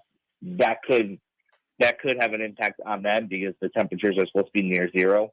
And the Falcons versus Ravens, I know we have the NFC South and it's the Ravens and so forth, but I think the Ravens are just much better than the Falcons regardless of the weather. And the Raiders versus Steelers. The Raiders are also fighting for their playoff lives and traveling across the country, and then at an 8:15 p.m. kickoff with 13 degrees and 15 mile per hour winds. That's a really tough spot for the Raiders. So if you have to look at one of those games with that really bad forecast, I think it's what impacts the Raiders the most. He's Matt Cannata, ProFootballNetwork.com.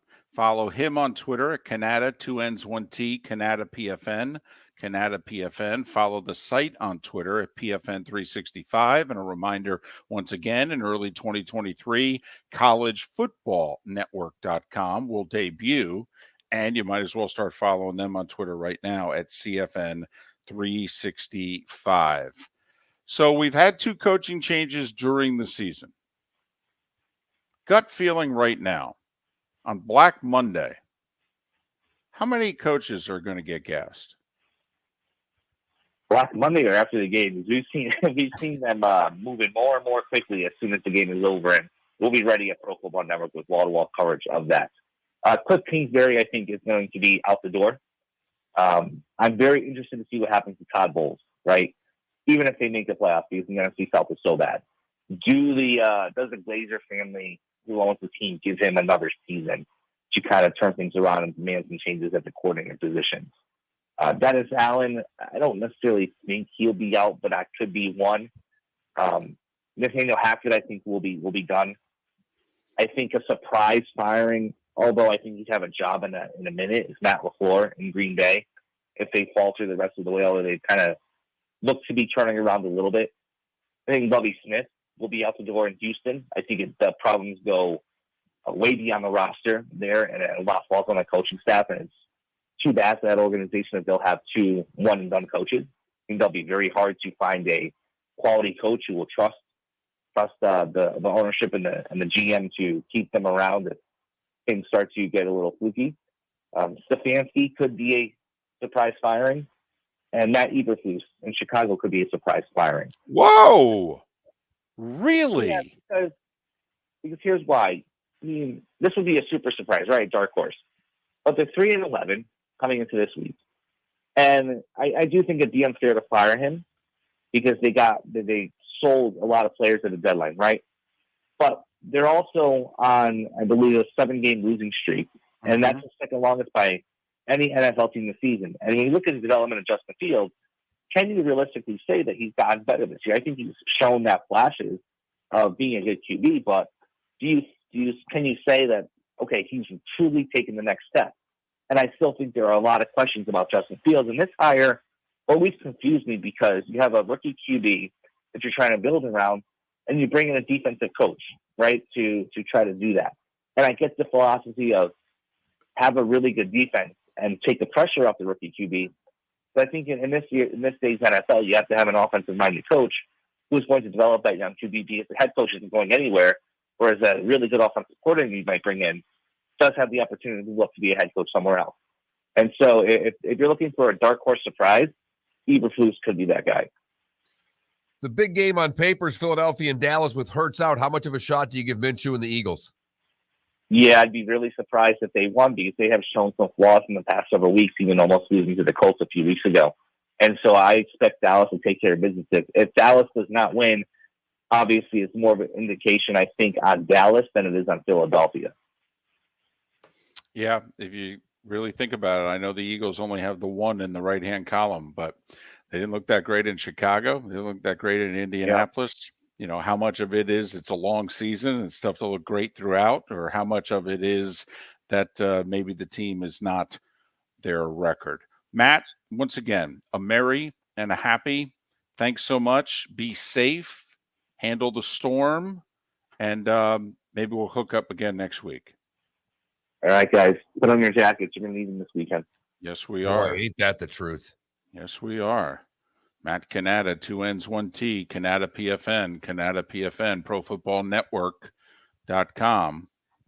It's nice of him to understand what we're going to go through here over the course of the next 48 hours. Yeah, he had about 3 seconds of sympathy, though. He goes, man, I hear it's going to be 45. I feel badly for you. Not really. He's in the Northeast. I could see why he wouldn't feel badly for us. Right, because Chicago minus 25 wind chills for the game tomorrow? Pittsburgh's going to be below 0 or right at 0 for their game? If you're a Bears fan and you have tickets, would you go? You've paid for them. Okay, so there's that part of, I already paid for them, don't want them to go to waste. But they are 3-11. They have lost 7 in a row. David, the product's not good. David, I don't think so. And here's why. I own, with my wife, Pittsburgh Steelers season tickets. Correct. They're not nearly as bad as the Chicago Bears. Correct. They're playing Saturday night, be it Christmas Eve. But it is the whole, with the Franco thing going on, we can't give the tickets away. What we're listing them for is half what we paid for them and can't get anybody to bite. So I've got to imagine it's similar in Chicago. Man, if you're the Bears management, don't you almost have to hand out gifts if a Bears fan actually shows up? And I know that could be 30,000 gifts, but still, man, you show First up for 20 one of and these concessions things. On us. Yeah. All honestly, the hot chocolate and coffee you can drink. And we're going to have a few situations like that. I know they're diehards and what have you, but Cleveland's at home this week, right? For the Saints? Cleveland's at home for the Saints. Another miserable weather game with two teams that aren't going anywhere. Right. If you show up in Chicago and Cleveland for these games, I think ownership's got to do something. Hey, even in Kansas City, they're playing Seattle. You know how cold it's going to be there? And they're good. Well, yeah, they're so used to winning. They may just not go. This is boring. We'll watch it on TV. Wake me when it's the AFC Championship game. Pat Kirwan, he's awake. He's next.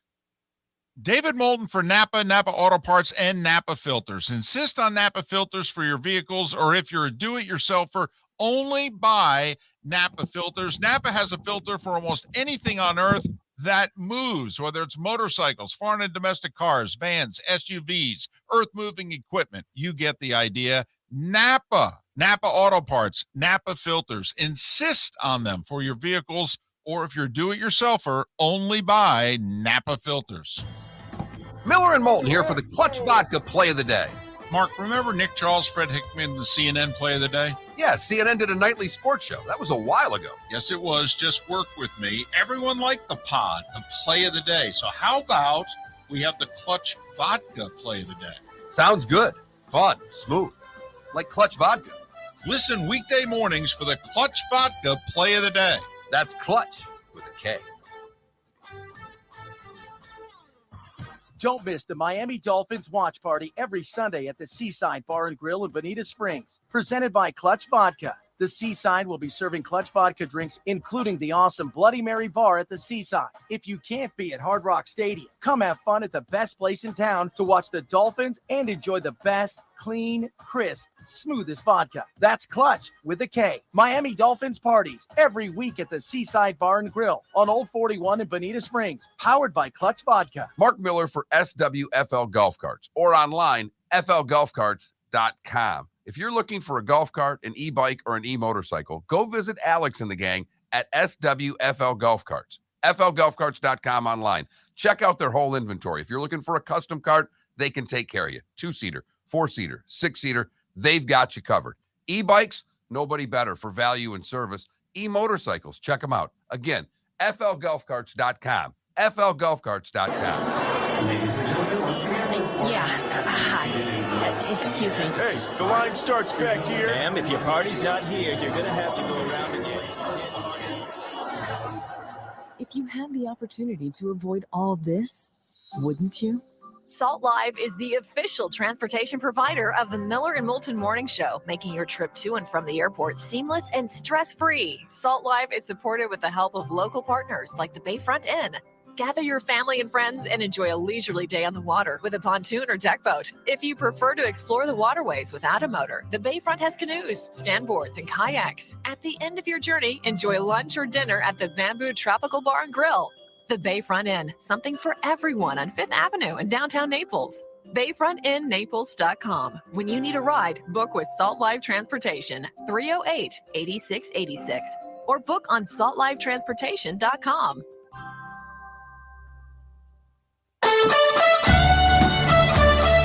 You were listening to Miller and Moulton on the Florida Sports Network.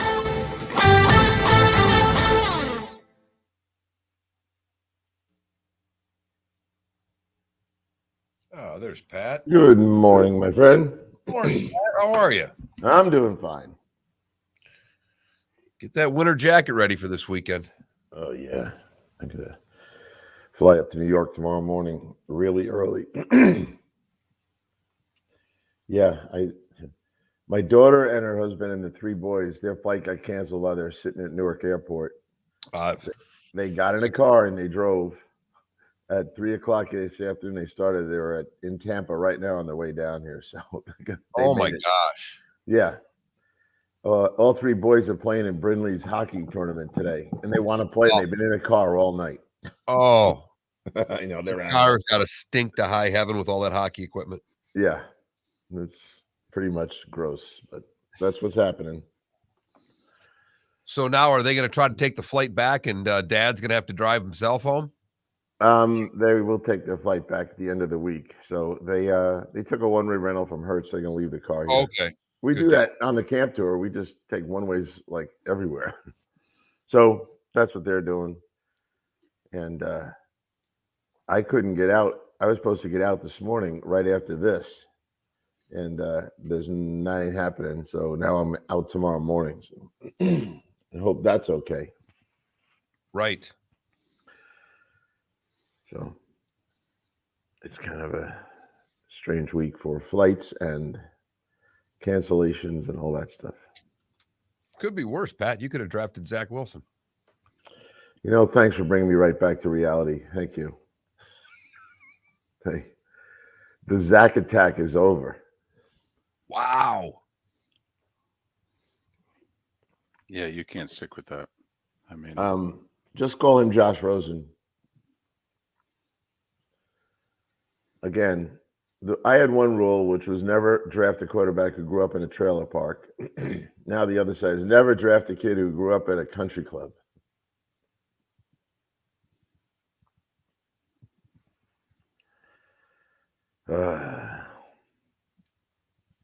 Nope. But Trevor Lawrence, just add him to the list of awesome in the AFC. Pat, we were already talking about it. Right now. I mean, if they get in, if Tua sneaks in, the 7 quarterbacks, the big 3, the 4 seeds Trevor, the 5 seeds Herbert or Jackson, and the other ones, switch them, and then Tua's your 7. And all first-round picks. All first-round picks. Yep, it's awesome. And the NFC is going to take, I don't know, more than 5 years to catch up to them. Because none of these clubs are going to let these guys go. The only first-round picks that are going to get into the NFC right now are Daniel Jones and maybe Jared Goff. Yeah. And where would they rank with the 7 from the AFC? 8th and 8 9th. and 9. Yeah. and maybe 9th and 10th. We might just leave a blank before we put. There's someone coming that we can't figure out yet. Yeah, it's pretty awesome. And you know what's great about all this, Mark, as we keep rambling on? Jared Goff was the first pick of an NFL draft. Yes. He's a good player. Not a great player. He's a good player. But we just had a conversation and we never mentioned Lamar. Remember 2 years ago, Lamar would be at the top of that list. 10 seconds. Here we go.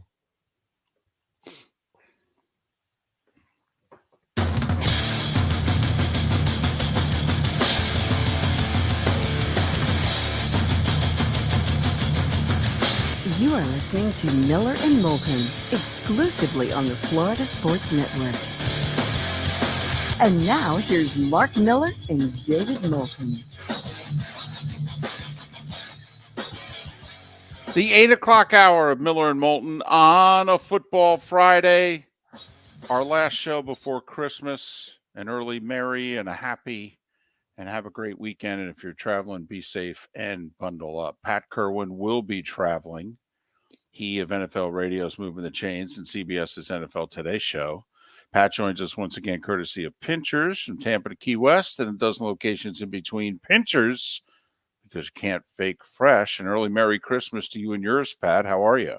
Back at you, fellas. I am fine. And yes, I am traveling. I don't know the temperature swing from where I am to where I'm going. I don't have a coat down here that works, but I left 2 coats in the car. I'll be putting both of them on when I get to the car. It's going to be a long walk to the car, Pat. That's all I know. Well, if you know Newark Airport, it's monorail, and the only outside is when you go to the parking garage. Oh, and then when you pay the parking bill. So my parking bill every week is more than the flight down and back. Talk about getting a guy coming and going. They get me every week. Mark, you don't want to move up there. You know what the parking is a week, Mark? $225 a week. I'm good. I'll stick going to Blades games for $15, Pat. That sounds like a deal now. Every time I get there, I look to see if they change the oil and put new tires on. But no, they just leave it there. Listen, you ran the show with the Jets. This is not a new phenomenon. You know, they've been trying to replace Namath. And, you know, they had some pretty good quarterbacks. I mean, Ken O'Brien was a really good quarterback, underrated, actually. Mm-hmm. You know, Pat, what do they do? Well, it looks like we have another Josh Rosen on our hands. No offense to Josh, but he couldn't stick, and who knows what was going to happen to him. But he just wasn't a leader, and he wasn't going to be the dynamic player they needed. And you got to be careful when you work guys out in shorts and you see all the natural talent. Wilson has it, but somehow you have to be in front of a football team. It doesn't look like he can handle that. What do? They're going to go get a veteran quarterback. They have a winning defense. They have a terrific running back when he gets back from injury. Get some linemen, get Jimmy Garoppolo, and move on. And keep White and the kid who just played last night, who looks like Taysom Hill to me. You got 3 of them. And you say goodbye to the other guy. And you eat the money. The other side of it is Jacksonville is starting to emerge as a nice little football team, and Trevor Lawrence is quickly becoming on the short list of guys that you want. The guy that we all thought he could be, he's starting to become right before our eyes, Pat. He is, absolutely. I think he's there. I don't want to rush to judgment, but it looks to me like what he's overcome from the year with Urban Meyer, he got right back to the guy that was at Clemson that we all thought was going to be a pro. I said this the other day. Here's your react to this. This was the job Sean Payton should have taken. And if you look at this, and Florida, no state income tax, you can get 2 or 3 extra good players. The owner is relatively loyal. He wants just to help. And with that kid and some of the things around him, I think Sean Payton would have drooled over this job. But you know what? Doug Peterson's doing a great job. I don't want to take anything away from Doug because Doug's figured out in a few months how to win with these guys. Well, and he figured it out pretty quickly in Philadelphia. I mean, he won a Super Bowl his second year. Yep. And he inherited, you know, it was a bit of a mess. And he turned it around in the first year, stabilized it. In the second year, he wins. And the next 2 years after that, he made the playoffs. I mean, he's a proven winner. We were all shocked that he was unemployed for an hour, never mind for a year. But, we brought it up earlier in the show, Pat. Trent Baalke, and you know him. I know him from when he was an athletic director in high school over 25 years ago. But he had to be replaced. He wasn't any good. He was a bum. Leftwich wouldn't take the job if he stayed as general manager. Now, I don't know if he deserves all the credit, but Pat, very few teams have a free agent offseason as good as what the Jags have just pulled off here with the 2 wide receivers and the tight end, who, when the season is done, are all going to have 80 or more catches and probably 900 or more yards receiving. I mean, they're going to be perfect in free agency. Nobody does that. I agree with you. I've known Trent a long time. The reason he makes less mistakes than most is he's a true grinder. He does the work himself. He's got good people around him, but he is a very good talent evaluator. He's really raised by Bill Parcells. He knows what he's doing. And he knew that something had to change and the chemistry wasn't going to be the way it should be. And I think the owner made a great move keeping him. And he's a guy, I was with him and Doug Peterson not too long ago, and I could tell from the way the two of them sat and talked to me that they like each other, they trust each other, and they're going to work well together. And that's the kind of combination I feel every time I go to Buffalo, that the coach and the GM really understand how to be a team. And I think we have that in Jacksonville. And you're right about Christian Kirk. Remember that salary? Everyone worried about that. They don't worry about it anymore. And Mark, what is it that you and I talk about all the time? If you draft the quote unquote franchise quarterback, what is it you have to do? You have to invest your resources around the quarterback. And what did he do? Goes and gets him 2 wide receivers and a tight end. And guys, Calvin Ridley was traded for. So when next year comes around, they've got a 1 coming to this team. I mean, this team gets better next year before we even go through the draft and free agency. Absolutely. And little things that are big things. Cam Robinson goes down, and Walker Little is a 2nd-round pick who Paul Alexander swears is going to be a terrific football player. So you got a chance to watch him last night against a damn good defensive line. So those are the things that jump out at me. On a weekly basis, you have an emergency. They are answering those. Now, I don't want to go crazy with them, but I feel like in a lot of ways, Detroit is the same way. They're building a rock-solid foundation, and they're going to move forward at a nice pace. You're right about all these quarterbacks in the AFC getting in the playoffs would be awesome. It is a great group of quarterbacks right now, and one of those that's trying to get in is Tua. They take on the Packers, and he has been reeling. How big, in your estimation, is this game? I mean, we know what it is in the standings, but just with what Miami's done, how hard is it coming off a 3-game losing streak to right the ship? It's very hard because people are trying to be down on him. And he is what he is. He's a pocket passer. He's not going to run around. He doesn't take off and do anything dynamic with his legs. Where many of the guys that we're talking about, Mahomes and Allen and Lawrence, those guys create with their legs as well. That is not to his style. But he's got a lot of guys. The guy that interests me when you ask me about him is, where's Waddle been? Go look at his numbers. Where's he been? And I think people look like, okay, Tyreek's going to get his, but we're not giving him Waddle. And go look, Waddle's not doing very much. And I think they're going to be successful when both receivers are beating you down. That's how they win, with the 2 receivers. And it looks to me like it's a one-man show right now. And Pat, it's why I really like the Dolphins Sunday, because for as terrific of a fill-in corner as he was last year for Green Bay, okay, Douglas can't run with either one of those 2 receivers. I mean, it's kind of like when the Niners had Richard Sherman in the Super Bowl against the Chiefs. It's like, yeah, he's a good player, but he not against this team, And I just think that Green Bay has a corner who can't cover a Dolphins wide receiver. And you would have to think that McDaniel can expose that, don't you? Well, you're right. He's not a kid who can run. But a couple of things I'd say here. Number one, what happened to the Dolphins last week. They got up in their face, right? When you have a slope, people think people press corners because they're like Deion Sanders. No, you play press because they can't run.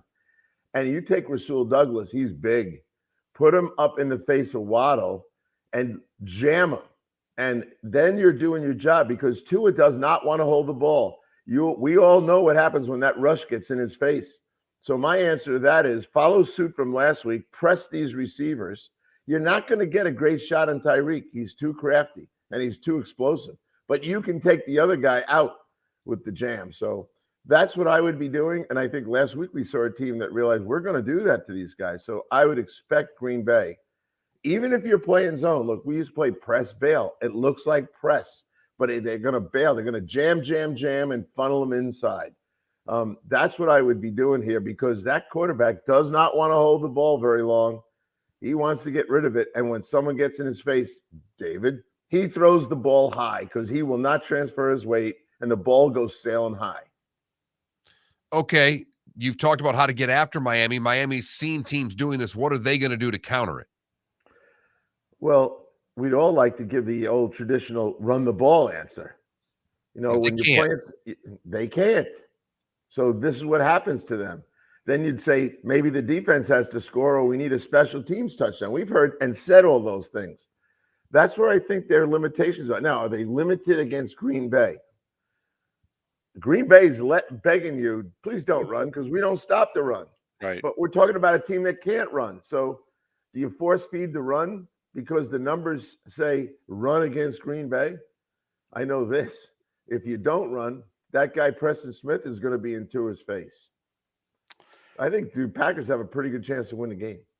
I actually think the Dolphins lost last week because they stopped running the ball. Remember, they ran for $188 against Buffalo, and I thought in the fourth quarter, if they had kept giving it to Mostert, they would have closed the deal. I agree with you, but that's not their MO, is it? No. They want to drift right back, and Mike McDaniel is going to have to learn as he goes forward as a coach. He's a very good coach. That someone upstairs has got to reel him back in once in a while.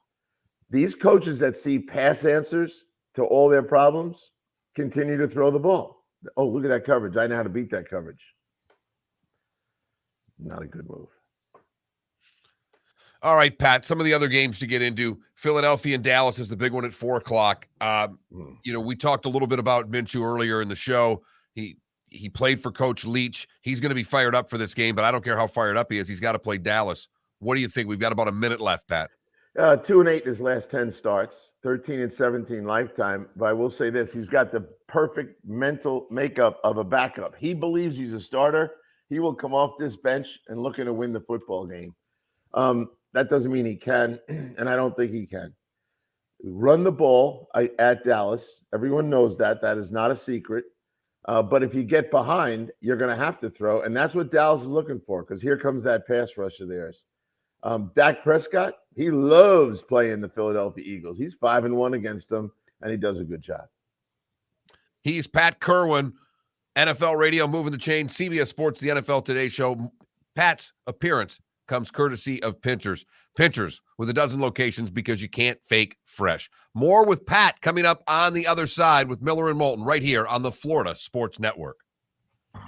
Don't miss the Miami Dolphins watch party every Sunday at the Seaside Bar and Grill in Bonita Springs, presented by Clutch Vodka. The Seaside will be serving Clutch Vodka drinks, including the awesome Bloody Mary bar at the Seaside. If you can't be at Hard Rock Stadium, come have fun at the best place in town to watch the Dolphins and enjoy the best, clean, crisp, smoothest vodka. That's Clutch with a K. Miami Dolphins parties every week at the Seaside Bar and Grill on Old 41 in Bonita Springs, powered by Clutch Vodka. Mark Miller for SWFL Golf Carts or online, flgolfcarts.com. If you're looking for a golf cart, an e-bike, or an e-motorcycle, go visit Alex and the gang at SWFL Golf Carts. flgolfcarts.com online. Check out their whole inventory. If you're looking for a custom cart, they can take care of you. 2-seater, 4-seater, 6-seater, they've got you covered.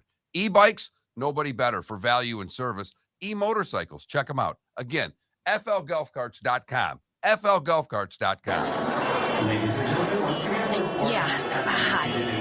Excuse me. Hey, the line starts back here. Ma'am, if your party's not here, you're gonna have to go around again. If you had the opportunity to avoid all this, wouldn't you? Salt Live is the official transportation provider of the Miller and Moulton Morning Show, making your trip to and from the airport seamless and stress-free. Salt Live is supported with the help of local partners like the Bayfront Inn. Gather your family and friends and enjoy a leisurely day on the water with a pontoon or deck boat. If you prefer to explore the waterways without a motor, the Bayfront has canoes, standboards, and kayaks. At the end of your journey, enjoy lunch or dinner at the Bamboo Tropical Bar and Grill. The Bayfront Inn, something for everyone on 5th Avenue in downtown Naples. BayfrontInNaples.com. When you need a ride, book with Salt Live Transportation, 308-8686, or book on saltlivetransportation.com. You are listening to Miller and Moulton on the Florida Sports Network.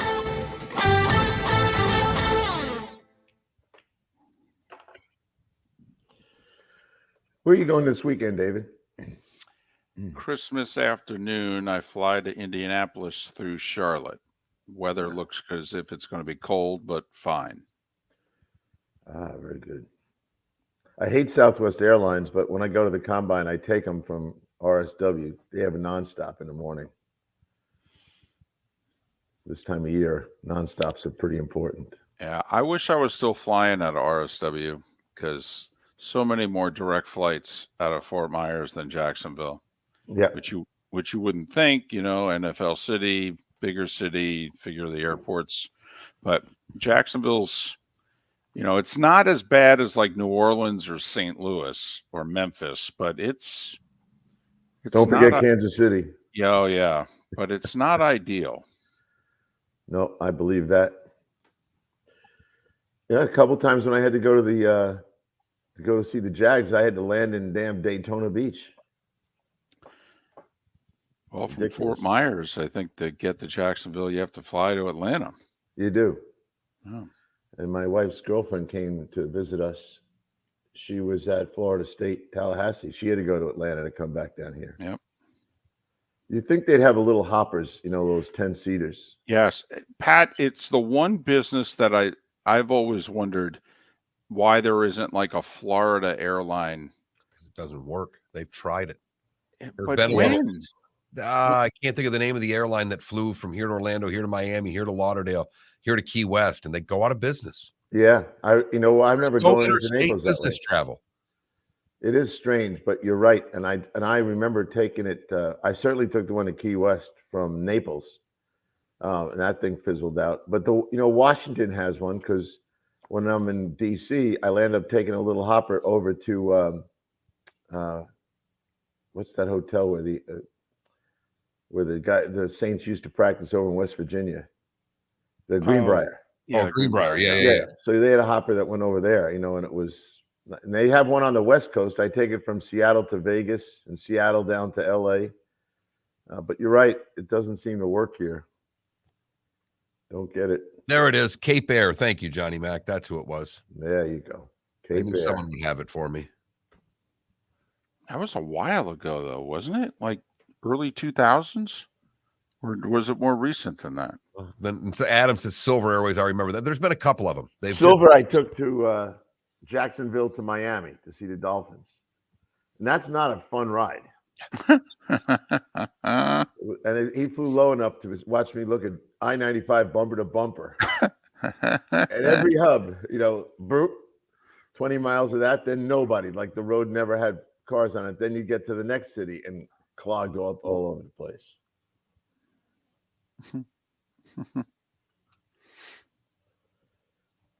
Yeah, we've flown on a lot of shaky airlines.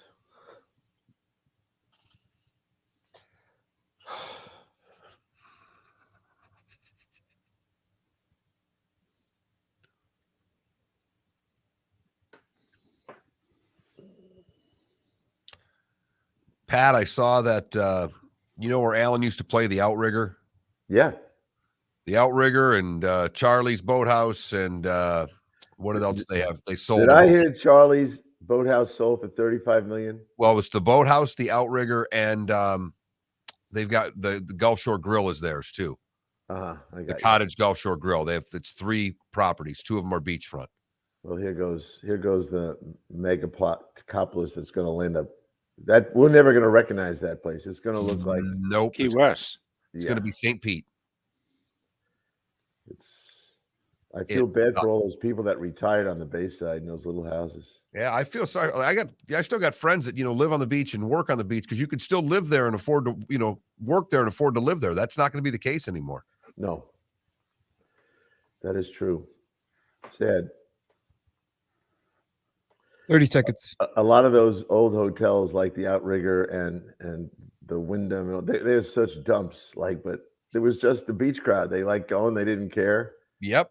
I felt like it was 1965 at a Holiday Inn. 10 seconds. Here we go.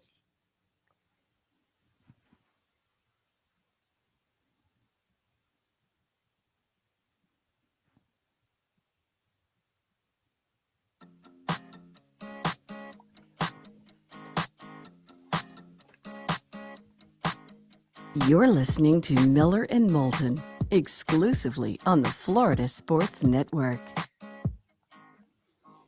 21 minutes past the hour. Our remaining moments with Pat Kirwan in our final show before the holiday. A Merry Christmas to one and all. Pat joining us courtesy of Pinchers from Tampa to Key West, a dozen locations in between Pinchers because you can't fake fresh. All right, we got the majority of the games on Christmas Eve, the trio on Christmas Day, and then the Monday nighter. Giants Vikings. Are the Vikings the type of, the Giants don't lose games. They make you beat them.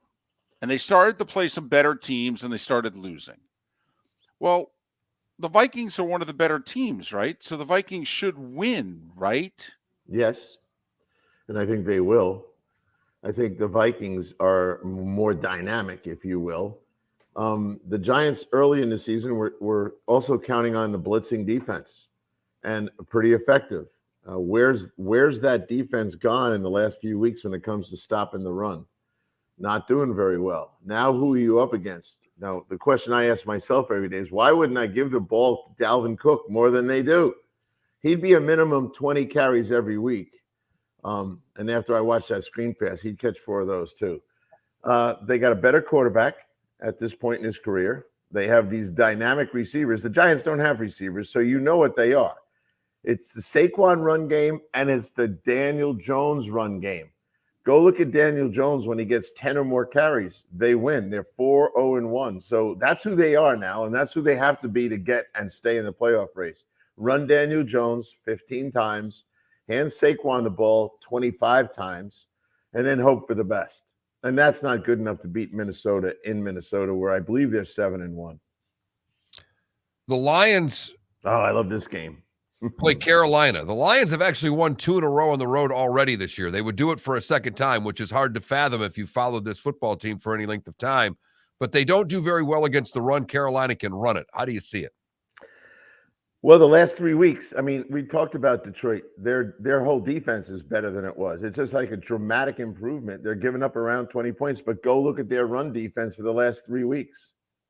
67 yards a game, I believe. So they are better on defense. And that's all they had to do is get better because the offense knows how to find 30 points every week. And that's why I like Detroit. Now, this is a really interesting game to me because the 2 teams right ahead of Detroit in the playoff standings are Washington and Seattle, and they're both going to lose. And when that happens, we're going to be talking about Detroit as a qualifier by Sunday night. Seattle is in Kansas City. Washington is in San Francisco. I want to take you to that game. I'm a little surprised the number's only 6.5. I thought this one might get over 7, but Washington at San Francisco, Niners with about 11 days to prepare for this. Niners defense. I thought Trey Greenlaw should have been in the Pro Bowl. And my rule on that is if you call a show and say, here's a guy they didn't take, I'd always say, you got to tell me who to take out. So the guy who called yesterday, who's a complete 49er nut, said, yeah, take Fred Warner out, and put in Trey. Trey had the better year. What's the point I'm making? They're tremendous at linebacker. They have a pass rusher you can't block. the big guys back inside, and Kinlaw's coming back. So the defense is just getting stronger as we go here, and probably too much for Trey Heineke, for Heineke in that group. I'm not a big believer that Chase Young's going to come back and be Superman. He was not Superman last year. Him 9 games had 1.5 sacks. So he's coming back. They're going to be better up front, but I particularly like the 49ers, and I think the three of us discussed they may be the most dangerous team in the NFC going into the postseason. With everything going on with Tennessee and the fact that Houston's played pretty well the last 2 weeks, is Tennessee a lock with Willis playing quarterback this week? Absolutely not. And, last week I know that our friend Derek, the King there, had a plus 100-yard game, which is absolutely necessary for them. I know you discussed his numbers against Houston's his favorite homecoming, 222 yards a game against them. This is pretty simple formula. If he doesn't get the ball 30 times, they lose. Houston could actually upset him. Houston's in every game right in the fourth quarter. They're grinding away, waiting to make their favorite classic mistake to lose the game. But they're going to give these guys all they can handle. I think Tennessee wins it, but you're going to punch out Henry. He cannot sustain this for the rest of the season. And with Malik Willis, he's going to have to be a 30 carry every game. Remember the year they went to the championship game? He carried that whole team on his back, except he's 2 or 3 years older now. I don't think he can keep doing it. He's averaging 21 carries a game now through the first 14. And I think Pat is right. He may have to average 31 carries a game for the final 3 just to get him to the postseason. Titans only a 3-point favorite at home against a 1-12-1 Texans. Do you give Seattle? I mean, Kansas City, I think, is at the part of the schedule where they're a little bored. All right. Do you give Seattle any chance, or if the Seahawks kind of peaked and hit their wall and now they're showing us who they are? I'd love to see them. They'll play hard, and their offense with Geno will be fine. The receivers are hard to cover. They'll get a couple scores. They can't stop the run. And this is the time of year where this guy better run the ball. Andy, you need to show yourself that you can be a 30 rushes a game guy. Don't drift away from it. Do it. And that, I think, would help them in the postseason. We've talked about this a lot. They have changed ever since they lost the championship game and wouldn't run against a 3-man rush. So I'm expecting a big run day against Pete's football team and a win. Raiders and Steelers, with the passing of Franco, this is going to be a hell of a night in Pittsburgh, Pat. I think this will be the difference to give Pittsburgh the victory. I don't know about you, but I certainly think it'll be what was going to be a great celebration will turn into almost a funeral, and I can't see Pittsburgh losing.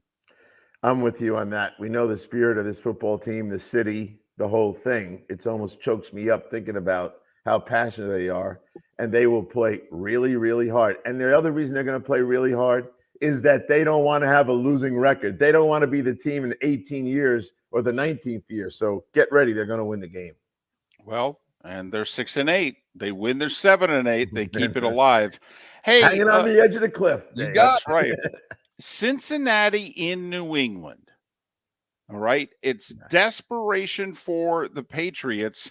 But, the Bengals want to put the Ravens away. They would love to not have to win the final regular season game to win that division. Can the Bengals, who have won 6 in a row, win in New England? The weather alone, Pat, maybe gives New England a big edge. But they don't have a big edge without a big quarterback. The other team has a big quarterback. And Burrow, he's now being sacked less. Check his sack rate. It's not bad. And he's 3 sacks and he's a winner. 4 sacks and he's usually a loser. I don't think they'll get to him enough to beat him. I like Cincinnati in the game, and I like Cincinnati's defense right now. And the Bengals thinking, hey, we went out. New England, Buffalo, Baltimore, we could be the one. Thank you. I'm glad you said it. I don't want to jinx them, but they got their eyes on something bigger than the 3. He's Pat Kirwan, moving the chains weekday afternoons and 2 to 5 on Saturdays in CBS's NFL Today show. He joins us twice a week during the season, courtesy of Pinchers. From Tampa to Key West and a dozen locations in between, Pinchers, because you can't fake fresh. I know we said it earlier, but You've been a longtime friend of the show. The three of us have become close friends. Pat, Merry Christmas to you and yours. Back at both of you. It's been a pleasure all these years. I'm not going to get nostalgic about it. Take the rest of the day off. That's all I can tell you. Oh, thanks, Pat. You know what? We just might. Merry Christmas, buddy. Merry Christmas. Unbelievable. Leaves with a parting shot. Listen, we need to save that clip there at the end. That's Pat, even if it was sarcastically, telling us to take the rest of the day off. We just might, Pat. We just might. I feel like it's the construction foreman at like 4:52 who says, guys, why don't we call it a day? Thanks, boss. Miller and Moulton, Pat Kirwan, courtesy of Pinchers, as always. Tampa, St. Pete, Lake City, Port Charlotte. We still got a little bit more to go as we wrap things up on the Florida Sports Network. Miller and Moulton here for the Clutch Vodka Play of the Day. Mark, remember Nick Charles, Fred Hickman, the CNN Play of the Day? Yeah, CNN did a nightly sports show. That was a while ago. Yes, it was. Just work with me. Everyone liked the pod, the Play of the Day. So how about we have the Clutch Vodka Play of the Day? Sounds good. Fun. Smooth. Like Clutch Vodka. Listen weekday mornings for the Clutch Vodka Play of the Day. That's Clutch with a K. Don't miss the Miami Dolphins watch party every Sunday at the Seaside Bar and Grill in Bonita Springs. Presented by Clutch Vodka. The Seaside will be serving Clutch Vodka drinks, including the awesome Bloody Mary bar at the Seaside. If you can't be at Hard Rock Stadium, come have fun at the best place in town to watch the Dolphins and enjoy the best, clean, crisp, smoothest vodka. That's Clutch with a K. Miami Dolphins parties every week at the Seaside Bar and Grill on Old 41 in Bonita Springs. Powered by Clutch Vodka. Mark Miller for SWFL Golf Carts or online, flgolfcarts.com. If you're looking for a golf cart, an e-bike, or an e-motorcycle, go visit Alex and the gang at SWFL Golf Carts. flgolfcarts.com online. Check out their whole inventory. If you're looking for a custom cart, they can take care of you. 2-seater, 4-seater, 6-seater, they've got you covered. E-bikes, nobody better for value and service. E-motorcycles, check them out. Again, flgolfcarts.com. flgolfcarts.com. David Moulton for Napa, Napa Auto Parts, and Napa Filters. Insist on Napa filters for your vehicles, or if you're a do-it-yourselfer, only buy Napa filters. Napa has a filter for almost anything on earth that moves, whether it's motorcycles, foreign and domestic cars, vans, SUVs, earth-moving equipment. You get the idea. Napa Auto Parts, Napa filters. Insist on them for your vehicles, or if you're a do-it-yourselfer, only buy Napa filters. You were listening to Miller and Moulton on the Florida Sports Network.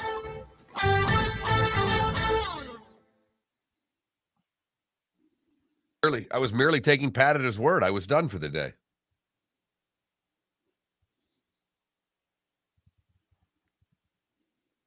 That's what happens when the dog wakes me up at 3:45 this morning.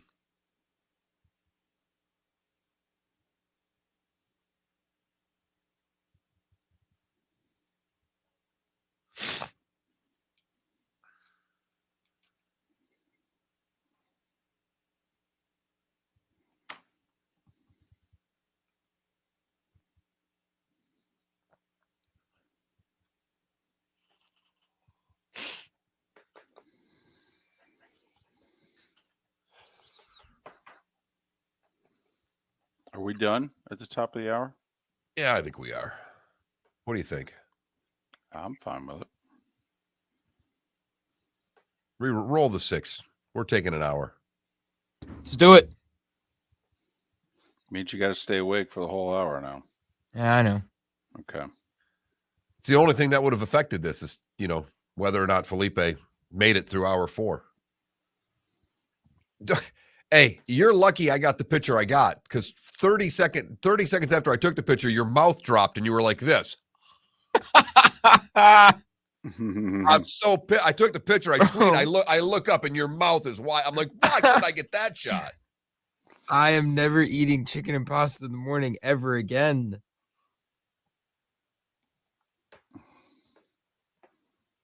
Right, Mello.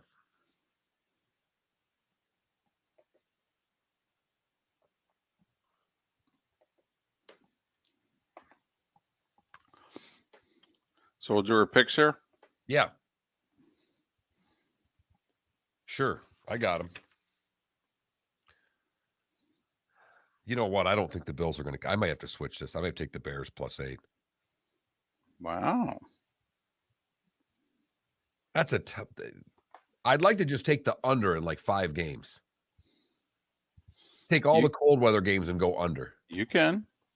That's gotta let us know what they are, though. That's boring. Merry Christmas, Jake. Unders are boring, even though you're winning the whole bet until you lose.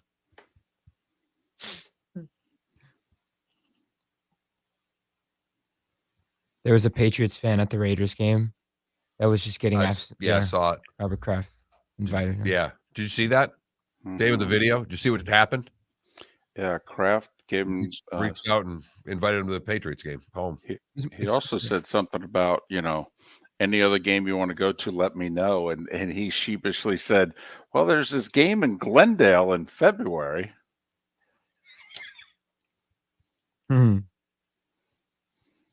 Yeah, that lady in the video. That's NFL fan. That is not bitch. Yeah. When's the last time you were at NFL? You went to a Bucks game. It doesn't really count. I'd love to go to like an Eagles game. Because Dolphins fans. I think Felipe, you could not handle it. No. You'd get beat if I was going for the Eagles. Oh well. Come on. I'm assuming you would not be rooting for the Eagles because you have no rooting interest in them. But I like the Eagles. What they did to Tom Brady has a spot in my heart. I'll never forget that. What Nick Foles did with Nelson Aguilar and Alshon Jeffrey and Jay Ajayi.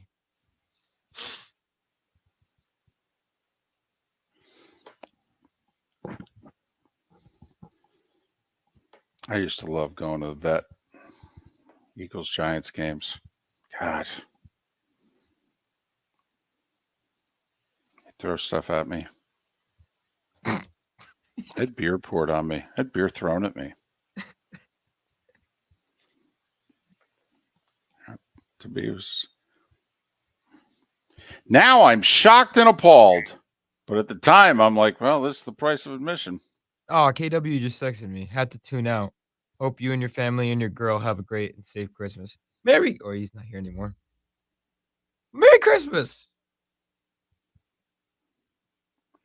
Thank you, RCB. Thank you very much, all of you, for the nice, kind dude, man. Yeah. All right, we're coming back.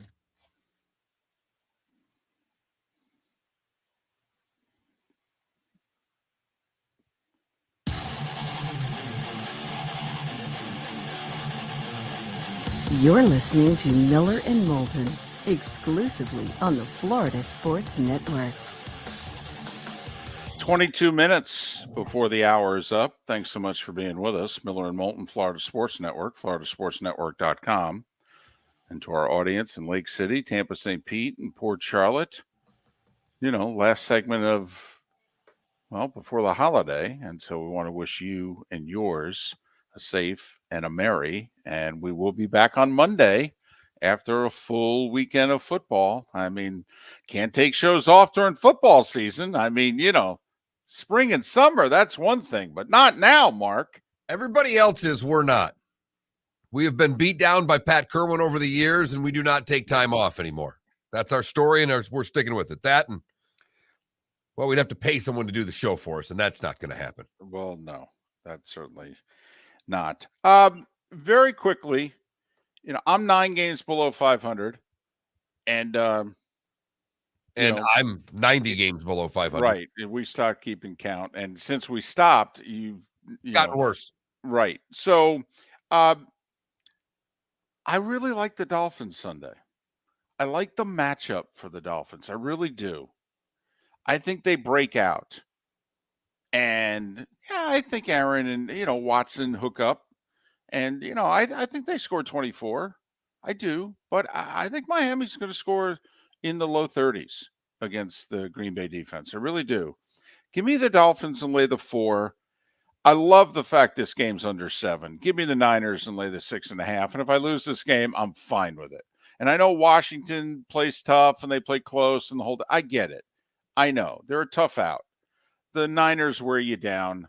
Heineke's going to throw a pick, maybe even a pick six. Give me the Niners, lay the 6.5.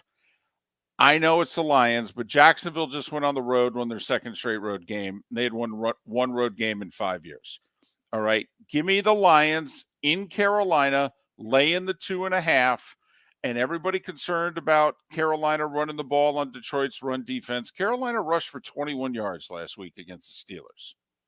Now, I know the Steelers' run defense is not Detroit's, but we're not talking about Riggins and the Hogs here, is what I'm saying. I think Detroit is just better at this point, and they win. I mean, Carolina could beat Pittsburgh at home. You think they can beat Detroit? And then, Mark, hey, there's still college football. Don't you kid yourself. Ooh. All right. Did you improve to 7-6 yesterday with your bowl win? Yes, absolutely. And not only that, the last 2 bowl games, I said take the underdog in the money line. They're winning outright, and they both did.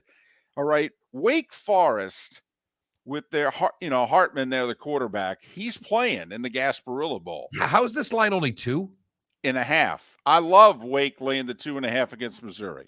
Love it. And that's an interesting decision. Is he going to transfer? Remember, where was he going? Florida, right? He was going to Florida, or he was going to the draft. I wonder if them taking the Wisconsin transfer is Florida's way of knowing he ain't coming to them. Also, the Hawaii Bowl. Oh, throw the records out when they get on the islands. Well, and I think it's Christmas Day. Okay, or Christmas Eve. I don't know. Anyway, give me Middle Tennessee State. Who are they playing? They're playing San Diego State, who doesn't score a lot of points in the Hawaii Bowl. Give me Middle Tennessee State and 7, because San Diego State doesn't score a lot of points. Even if they win, I don't think they'll cover. There you go. That's my 5. I've had like 2 winning weeks the whole damn year. Yes, you have. You've stunk. Lousy, terrible, awful. I don't even know why I'm doing this segment anymore. Well, so people can go the other way, make a lot of money. All right. Here's one you should go the other way with. I'm taking the Mighty Minshews and 4.5. Give me the Eagles to upset the Cowboys. I like them outright. You're buying the whole Minshew wins one for Leach. I do. Yeah. It was funny when you said it during our interview there. I was thinking it though before you got it out. It was in my head talking about that game earlier in the week when we were discussing Minshew. All right, I'm going to take the Vikings and lay the 4 points. I just don't think the Giants are very good, and I'll take the Vikings and lay the 4 in a bounce back for them. I've been hemming and hawing in this game. I had it written down. It's going to be cold. I don't think there's going to be a lot of scoring. I think Justin Fields rips off one long run. Give me the Bears plus the 8. I don't think they win, but I'm getting 8 points. I'll take the Bears. Pittsburgh's winning. They're winning. Franco Harris just died. This game is their Super Bowl. It's the Raiders coming from Vegas. It's going to be brutally cold. Give me the Steelers lay the 2.5. And Paul in our Twitch chat room said, Mark, please go Packers. Give the Finns a chance. I like Green Bay in the 4.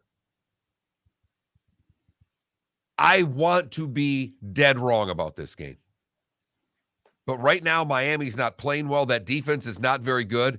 And Aaron Rodgers has Green Bay playing their best football of the year. I think Green Bay comes down here and wins. I'll take the Packers. And if so, oh boy. And also, if Green Bay wins, it really does set up them pulling a Jags. It does. It sets up them, then coming home. They'll beat the Vikings because they always beat the Vikings at home. And then it'll set up. How about this? NBC, final Sunday night game of the year. We're torn. Do we do Tennessee at Jacksonville or Detroit at Green Bay? They wouldn't be torn. They'd take the Packers. But you know what I mean. Okay, the Jags and the Lions in win and you're in the playoffs type of games. If somehow the Jets-Dolphins game is right there and it's Jets-Dolphins or Packers-Lions, what would they take? Oh, they'd take the Packers over every team but the Cowboys.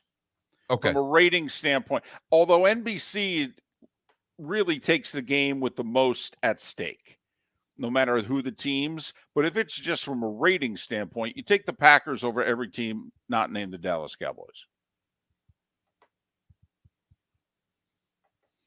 And you're right. If the Packers get this one, it's the Vikings at home and then the Lions at home. Right. Mm-hmm. And Aaron Rodgers was laying it out after the win against the Rams. He's like, we need to do our part, but we needed a whole bunch of stuff to happen in our favor. And just about everything has happened in our favor. So I think the Giants have I have been down on the Giants all year.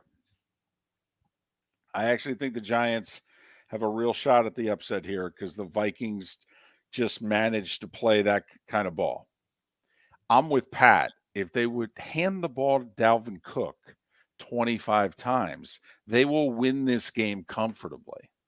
It's not something that they apparently like to do. And I understand, you're like, nobody can cover Jefferson. Nobody can cover Thielen. We got Hawkinson. I know.